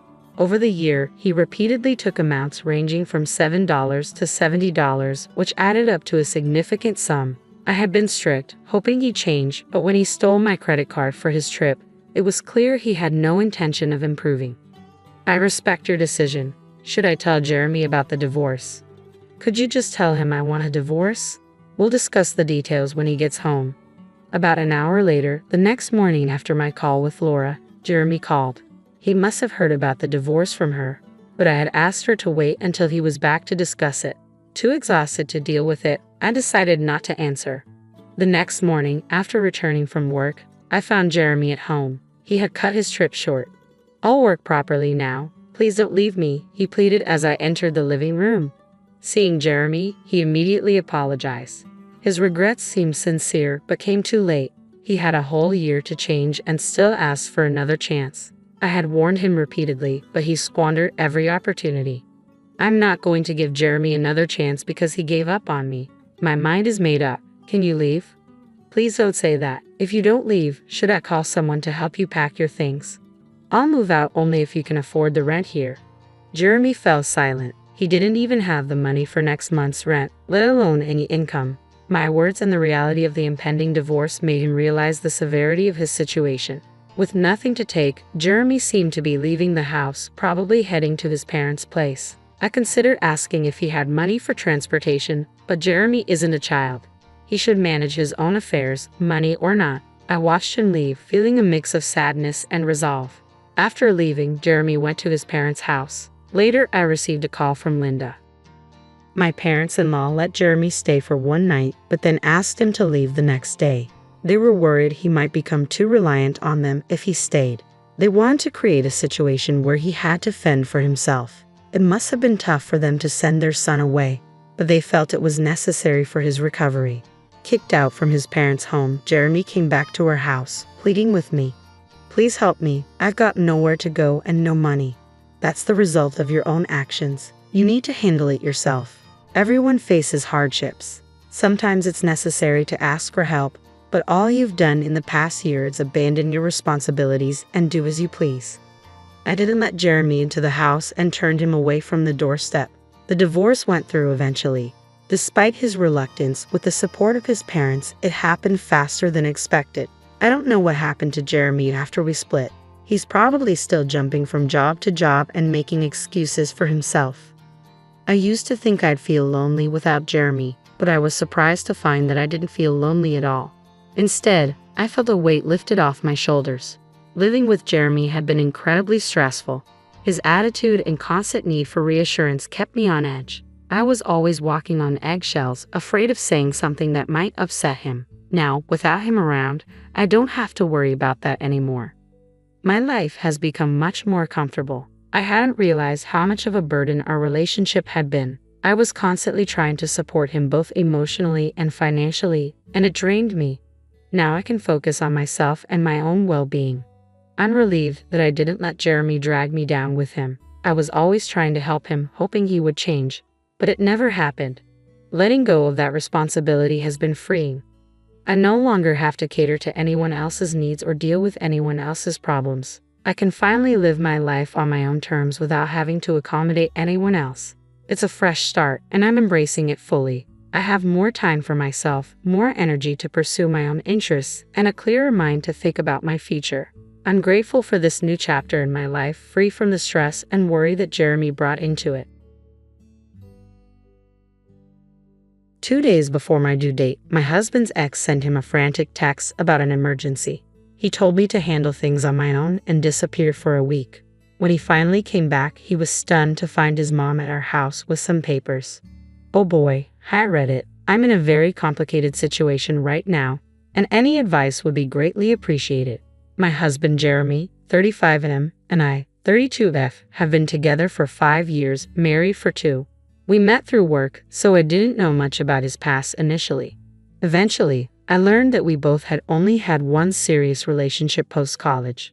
My ex and I had dated for 4 years, 3 during college and 1 year after, but we broke up due to personal differences and lost touch.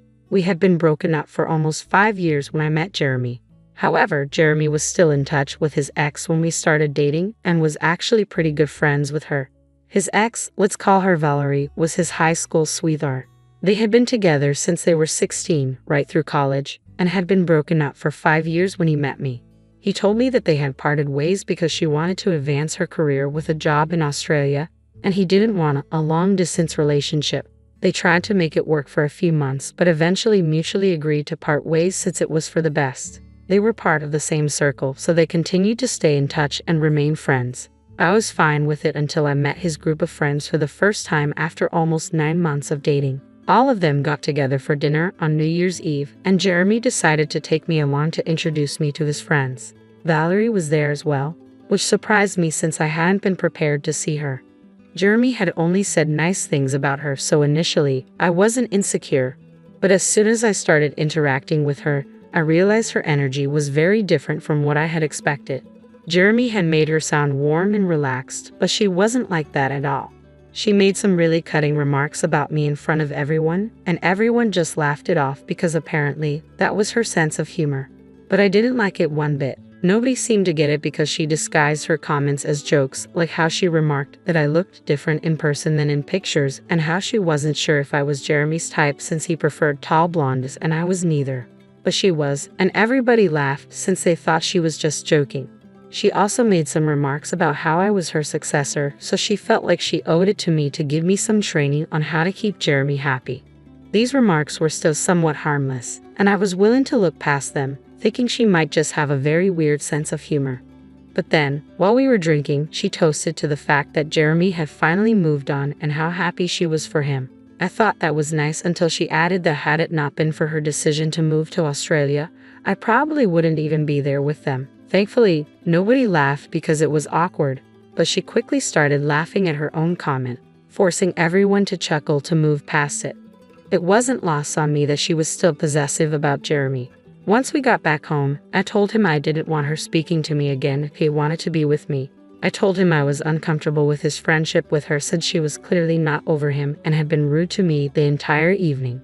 I had put up with her respectfully once, but I wasn't going to do it again. I was very clear about my boundaries because even in my earlier relationships, I had to deal with similar issues. Thankfully, Jeremy seemed to understand where I was coming from. He told me he also found her behavior strange and decided he would cut her out of his life because he didn't want her causing issues in our relationship. After that incident, I never heard him mention Valerie or speak to her again. He told me he had blocked her, so I was content with that explanation. I met his friends several times after that, and they never brought up Valerie with me, probably because Jeremy had told them I didn't like her. Things had been going smoothly until last week. I was pregnant, and last Sunday was my due date. It's Thursday now, and Jeremy left to attend to Valerie because she had some emergency and needed him by her side. He left 2 days before my due date and came back last night. We had a massive argument about it because I had assumed he had blocked Valerie and wasn't in touch with her. He told me he had indeed blocked her, but she had used a different number to contact him and was pretty desperate. Apparently, she had been diagnosed with stage 2 brain cancer and really needed someone to be there for her. I was furious with him. How could he leave me alone when I was so heavily pregnant? I understood that it was difficult for him to accept that someone he used to be close to might not make it, but it wasn't as if she was going to pass away immediately. He could have gone the next day after being there for me during the labor and seeing his child born, but as soon as he got the news, he had to leave immediately. I tried to explain how ridiculous it was for him to even consider leaving me in this condition, but he insisted he'd be back before I went into labor, saying due dates aren't accurate and I might still have another week. He told me to just deal with it until he returned, then left for the airport without even finishing our conversation. He knew I didn't have my family here. My parents lived in Iowa, and I was completely relying on him. After he left for the airport, I tried calling him several times, but his phone was switched off. Desperate and upset, I called my mother-in-law, who had always been nice to me. Through tears, I explained the situation, and she came right over, trying to call him as well. But of course, his phone remained off. She comforted me and stayed with me all day because I was extremely upset and kept crying, with the pregnancy hormones amplifying my emotions. We couldn't reach Jeremy until the next day, and even then, he didn't answer our calls. He only sent us both a text saying he would be back soon, hopefully before the baby was born. He apologized and said he would accept any punishment I deemed fit when he returned. But for now, he had to be there for an old friend who had no family in Australia and whose parents couldn't fly out due to her father's illness. She was counting on him to help her process this news, and he just had to be there. His explanation did nothing to calm me and only made me angrier. He thought it was more important to be there for an old friend than for his pregnant wife. A cancer diagnosis is serious, but what could he do about it? Cure her instantly? No, he should have stayed with me. My mother-in-law agreed and asked me bluntly if I wanted to leave him. Without much thought, I said yes. She spoke to her lawyer and had him draw up divorce papers and an agreement to terminate Jeremy's parental rights. She told me that if he came back before the due date, I could decide whether to file for divorce or talk to him first. If he didn't make it back in time, it would be clear what I had to do. Having raised Jeremy as a single parent, she understood the struggle and was determined to ensure I wouldn't go through the same thing. She promised Jeremy would pay child support, unlike his father, who abandoned them. She stayed with me throughout the week, offering support. For the next few days, neither of us contacted Jeremy. On Monday, I went into labor. My mother-in-law tried calling Jeremy to let him know, but he didn't pick up. She decided not to text him because there was no point. Fortunately, my parents had flown in the day before, so they were there for me. Still, I felt Jeremy's absence acutely. I made up my mind that no matter what happened when he came back, I would never see him the same way again. 3 hours after giving birth, I filled out the paperwork for the divorce and told the lawyer to file it on my behalf. One of my friends had advised me that if I wanted to be happy and be a good mother to my child, I had to take care of myself first. I couldn't do that with a man who prioritized his obligations to Valerie over me. After our daughter was born, I didn't even call Jeremy. My mother-in-law, my parents, and I stayed at home together. My parents were supposed to leave tomorrow, so it would just be me and my mother-in-law. I told them all about my decision to leave him because he hadn't tried to contact me despite promising to be back before the due date. He had spent a week with Valerie instead. Last night, Jeremy came home late. I'd opened the door and he hugged me, but I shook him off and said I wanted nothing to do with him. Hearing the doorbell and the commotion, my mother-in-law walked into the room with the papers and threw them in his face. She demanded he leave immediately. She didn't care where he spent the night. She wanted him out of the house because I needed peace and quiet after giving birth. She also told him I had already filled out the divorce paperwork and needed him to complete the paperwork to terminate his parental rights. Jeremy was shocked and speechless for a few minutes. I left the room because I was still weak and needed to recover. Seeing him had weakened my resolve. Then I heard yelling and realized Jeremy was fighting with his mother. I stayed out of it, comforting my daughter. After a few minutes, Jeremy started calling my name, demanding to see his daughter, claiming I owed him that much. That infuriated me. I put my daughter in her crib and confronted him. I told him I owed him nothing. He had chosen not to be there for me during my pregnancy and the birth of our child, leaving me alone. I was lucky my mother-in-law was there for me, but I owed him nothing. I told him to leave and that we could discuss this later in the morning. He left with tears in his eyes, trying to talk to me one last time, but I told him to go. We were tired and went to sleep. This morning, he showed up again. I finally told him it was over. It had been over the moment he left to be with Valerie. There was nothing he could say to change my mind. My mother-in-law was in the room, but I told her I wanted to have this conversation with him myself. Jeremy started crying and begging. My mother-in-law had to leave the house with the baby so our daughter wouldn't hear him. He kept insisting he had only gone because Valerie begged him, claiming she was on her deathbed. He said he stayed because she was alone and needed comfort, and it was purely platonic. But I wasn't there, so I didn't know what had happened. I told him it didn't matter anymore, and I wanted him to leave. Then he pleaded, saying even if I divorced him, it was too harsh to take away his chance of being a father. He wanted me to reconsider or he would fight for custody. He knew it was unlikely he would get custody since he hadn't been there for the birth, and we could use that against him. Plus, our newborn daughter needed me more than her father. He begged for one chance because, despite everything, he really wanted a family. Eventually, Jeremy did leave but asked me to think it over. Now, I'm not so sure what to do. This is a huge decision involving people's lives, so I want to be certain before moving forward. Am I the asshole for divorcing my husband and asking him to terminate his parental rights over our daughter because he skipped her birth to be with his ex, who claimed to be on her deathbed? Update: I've made up my mind and am going through with the divorce. I'm still contemplating whether I want full custody or not. Jeremy has shown up at the house every day to apologize and literally beg for forgiveness. It's getting harder to turn him away, but I know I have to. Thankfully, my mother-in-law has been incredibly supportive and is helping me take care of the baby. My parents had to fly back home, but my mother-in-law has moved in with me long-term to provide the help I need. I told her that even if I decide against giving Jeremy full or partial custody, she will always be welcome to visit her granddaughter. I asked my mother-in-law for her opinion on the custody situation, but she left the decision to me, confident that I'll make the right choice for both of us, just like I did with the divorce. I'm still struggling with this decision, and it hasn't gotten any easier because Jeremy keeps showing up. Every time he comes, I feel like taking him back and forgiving him, but I can't, not after everything I've been through. Valerie has always been a sore spot for me, and he ignored that even when I was pregnant with his baby. Honestly, I don't know if they have been in touch or if something was going on between them recently. I can't trust anything he says anymore. His apologies are always the same. He insists nothing happened. It was all platonic, and he was just taking care of her because she claimed to be on her deathbed. Every time, I have to tell him the same thing back. It doesn't matter anymore because I've made up my mind and am leaving him. It's sad, but that's just how it is. Update 2. A few days ago, I posted an update about deciding to go through with the divorce but being unsure about filing for full custody of my daughter. Now, I think I know what to do.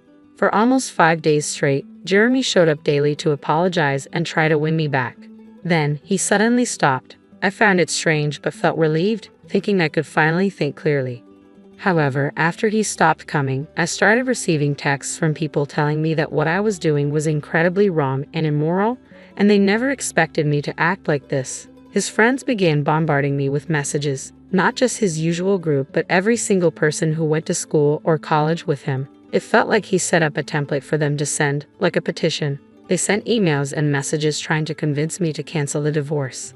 At first, I blocked people left and right, but then they started making fake accounts to send the same messages.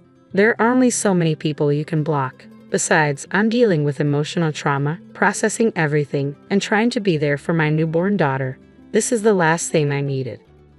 If Jeremy really cared about me, he wouldn't be putting me through all of this at such a delicate stage of my life. It's obvious he only cares about himself. I don't think I have to worry about my daughter's custody anymore. I'm going to file for full custody, and that's final. He still has the papers and can sign his rights away if he chooses. I've spoken to my lawyer, and this is happening. The messages I've been receiving are hurtful, and I know for a fact that he has written the template and instructed his friends to send it to me. It reflects his beliefs more than anything else. If this is how he views me, we don't need to be together at all. The messages included a line saying, "We never expected you to be the kind of person who would use their child as a pawn to punish their partner and play mind games like this." Is he for real? Does he seriously think I'm using our daughter to punish him for what he did? He clearly doesn't understand how marriages or children work. That line hurt me deeply and solidified my decision.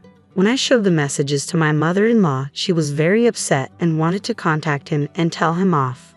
I asked her not to because it wasn't worth it. Confronting him would only lead to him denying any involvement, even though it's clear all his friends are sending the same type of messages. I don't understand why he involved his friends in this. It's not like I'm going to read their messages and instantly stop what I'm doing.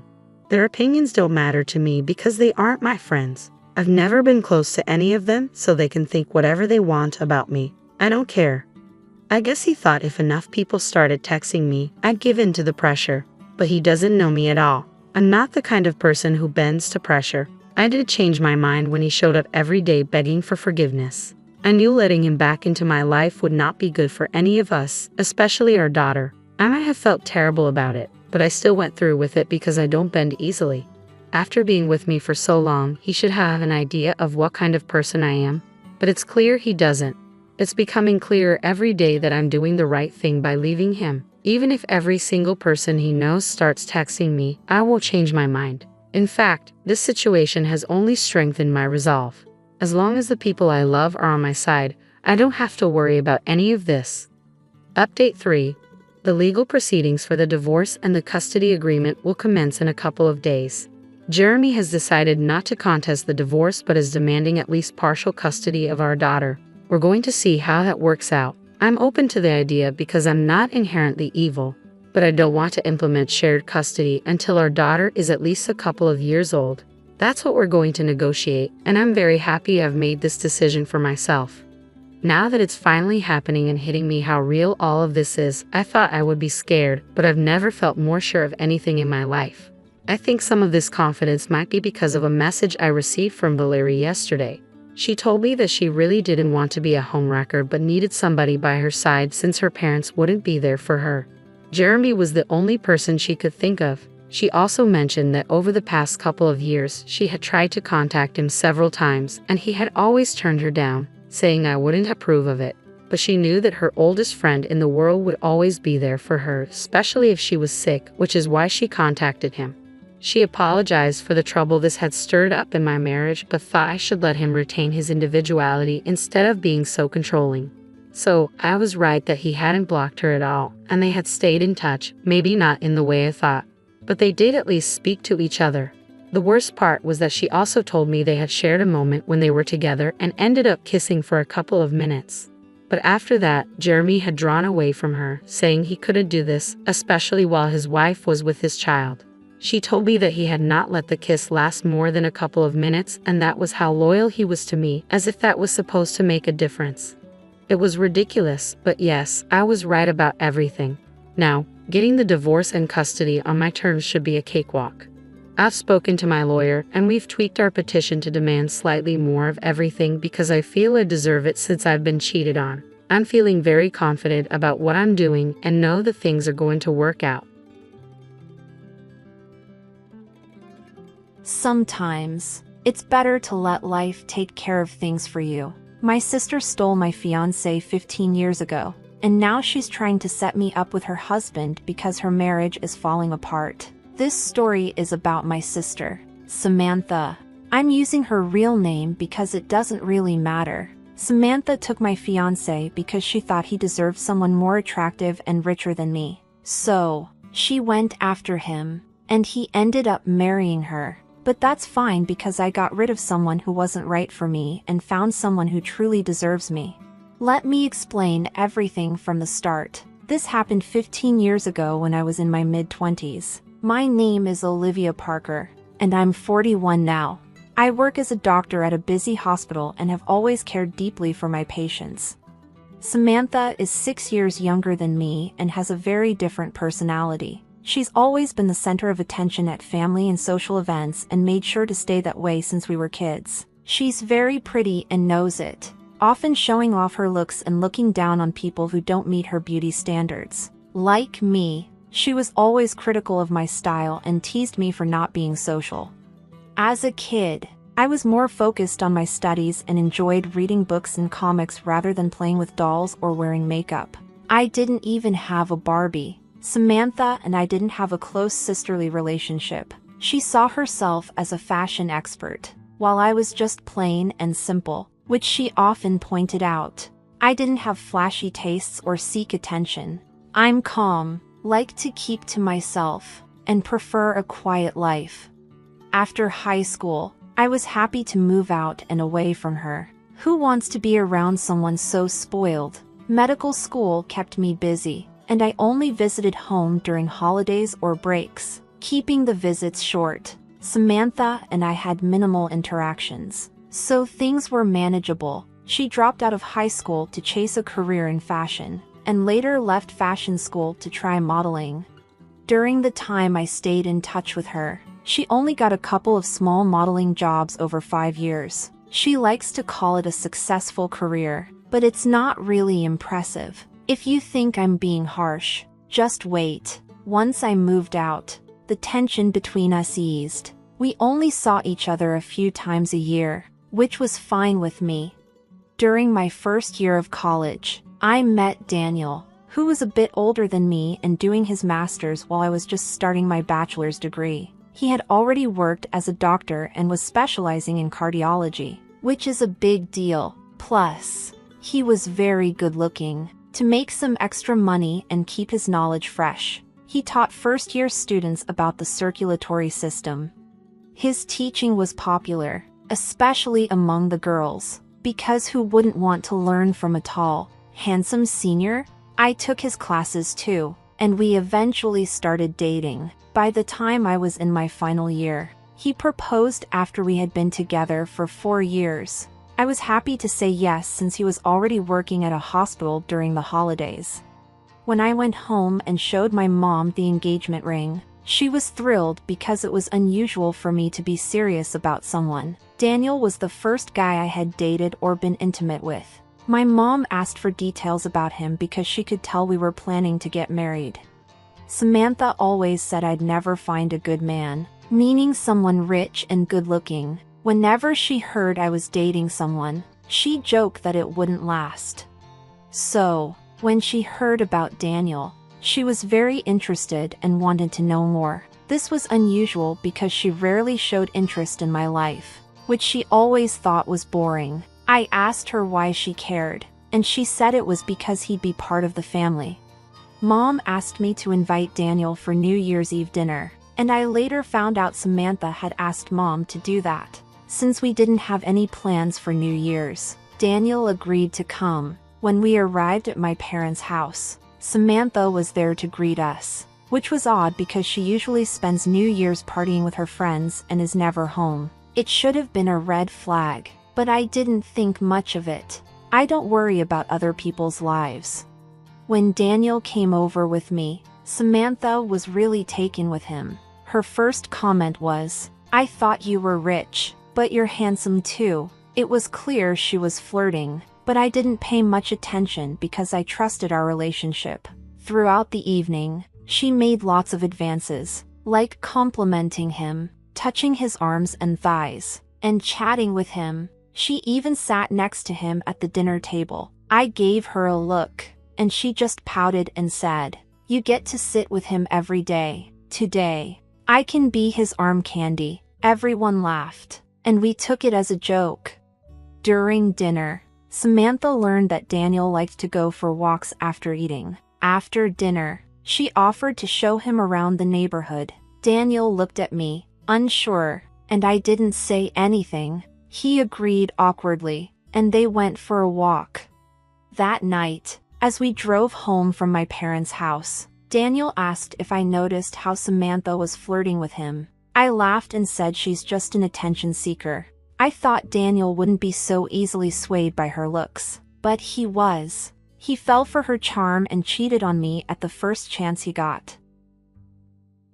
A few months later, during my final exams, I saw less of Daniel because I was focused on studying. He started reducing our communication, and when I asked him about it, he said he wanted me to concentrate on my exams. I didn't suspect anything wrong. On the last day of my exams, I asked him to pick me up from college, but he said he was too busy.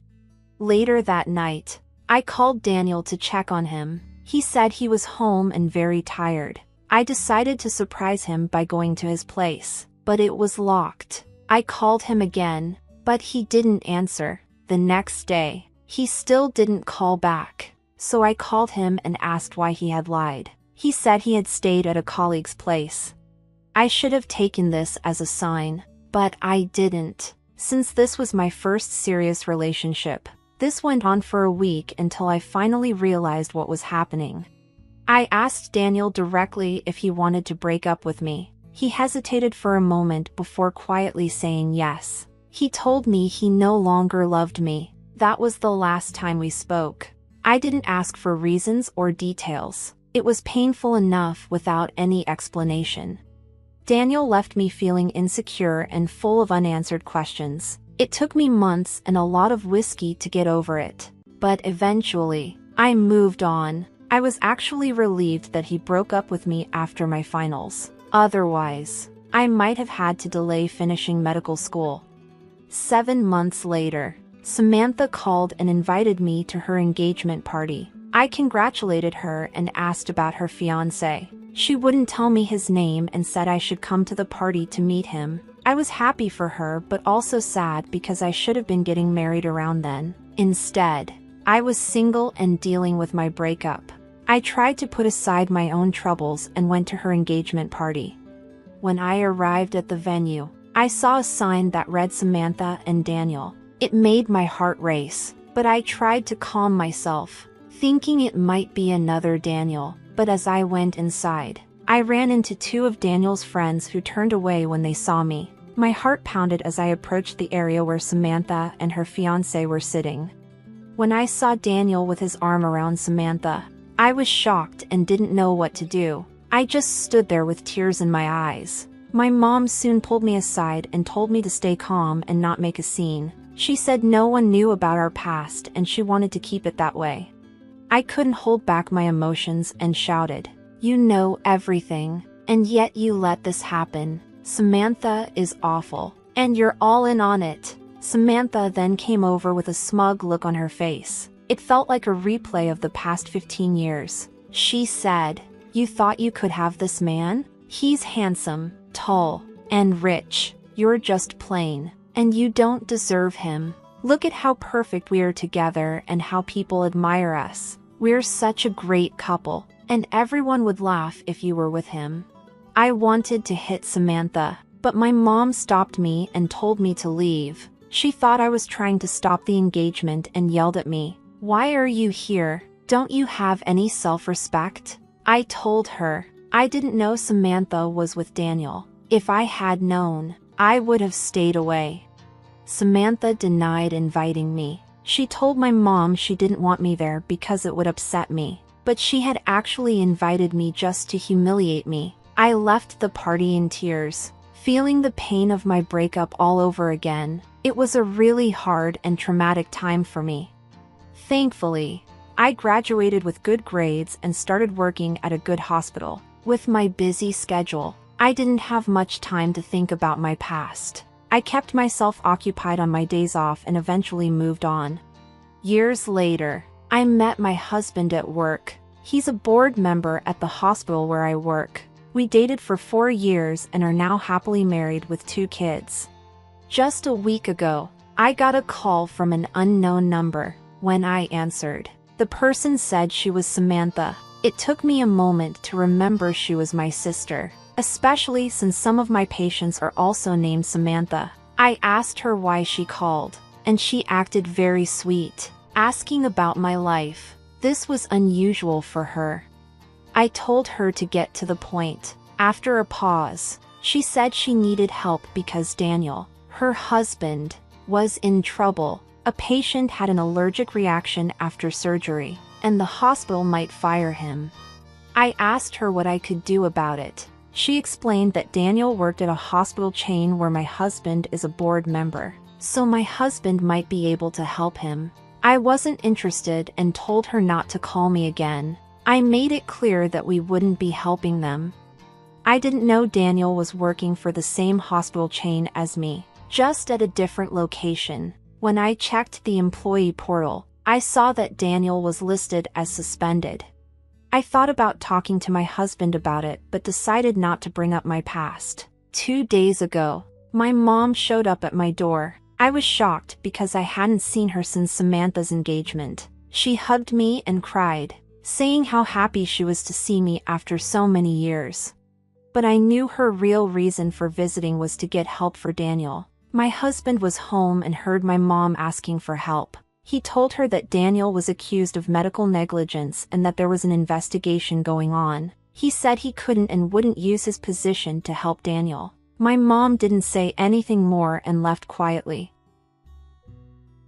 Yesterday, my husband came home and told me that Daniel's investigation was over. He would be fired from his job. but my husband could help him keep his medical license if Daniel paid a large penalty. My husband said he could ask the other board members to be lenient and not report Daniel's case to the state healthcare department for further investigation. Now I'm faced with a choice. Should I put aside my past hurt and help Daniel? Or should I let him face the consequences of his actions? As a doctor, I know how hard it is to get a medical degree, and losing a license is a huge blow. You've been through a lot already, Daniel's betrayal and Samantha's drama. Now Samantha wants to drag you back into their mess. You've got your own life and family to focus on. Keep your dignity and let them handle their own problems. You'll be glad you did. Update.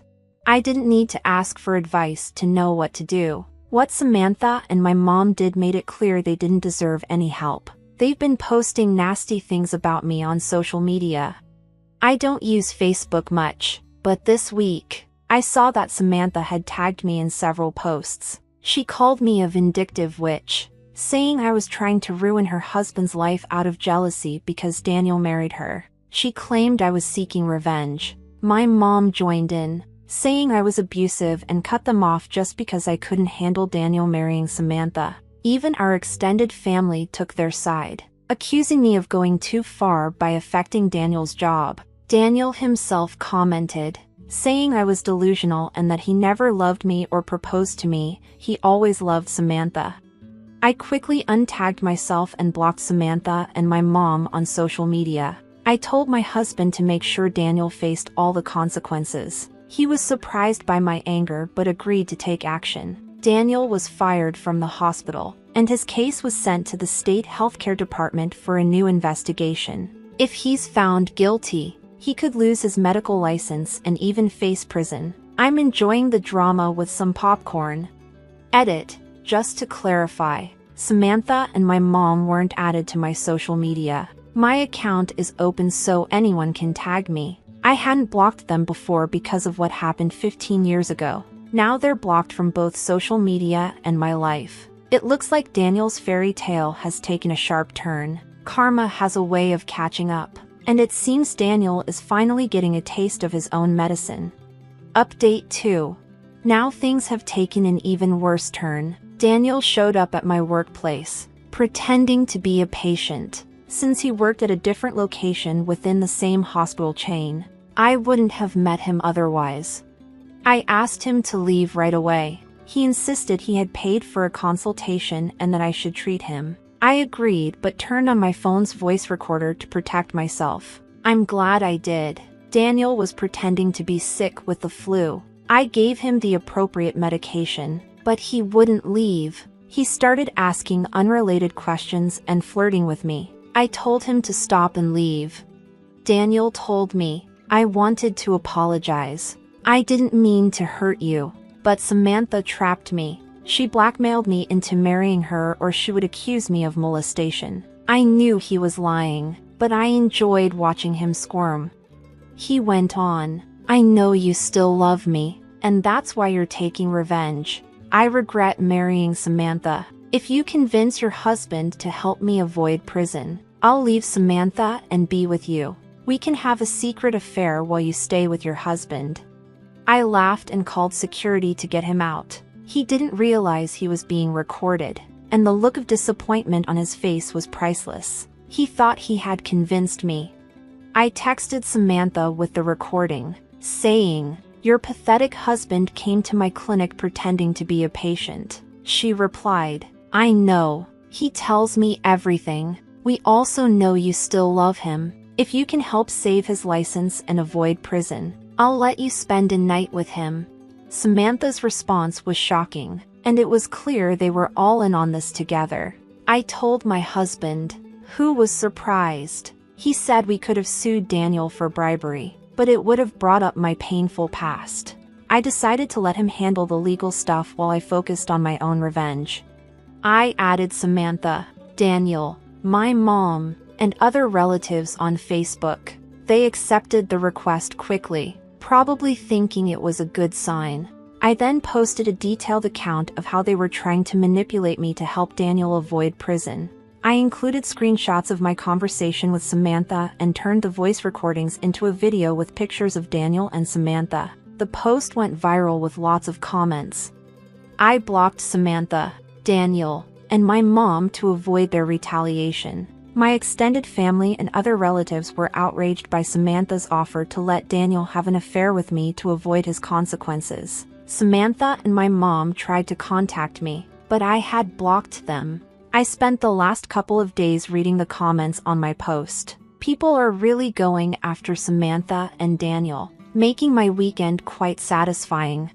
Wow, the audacity of some people is unbelievable. So, let me get this straight. Daniel, the charming troublemaker, shows up at your workplace, spins a ridiculous story about how you're still in love with him, and then suggests a secret affair behind Samantha's back. And then Samantha joins in, offering to let you have a night with her husband if it means saving him from prison. Is this real? With just one post, you've exposed their shameless actions for everyone to see, and the internet's reaction has been amazing. Watching all this drama unfold has made your weekend pretty great. What do you think about this situation? What would you have done? Thanks for watching. Let me know what you think in the comments below. Don't forget to like this video and subscribe to our channel for more incredible stories. Your feedback and support mean a lot to us.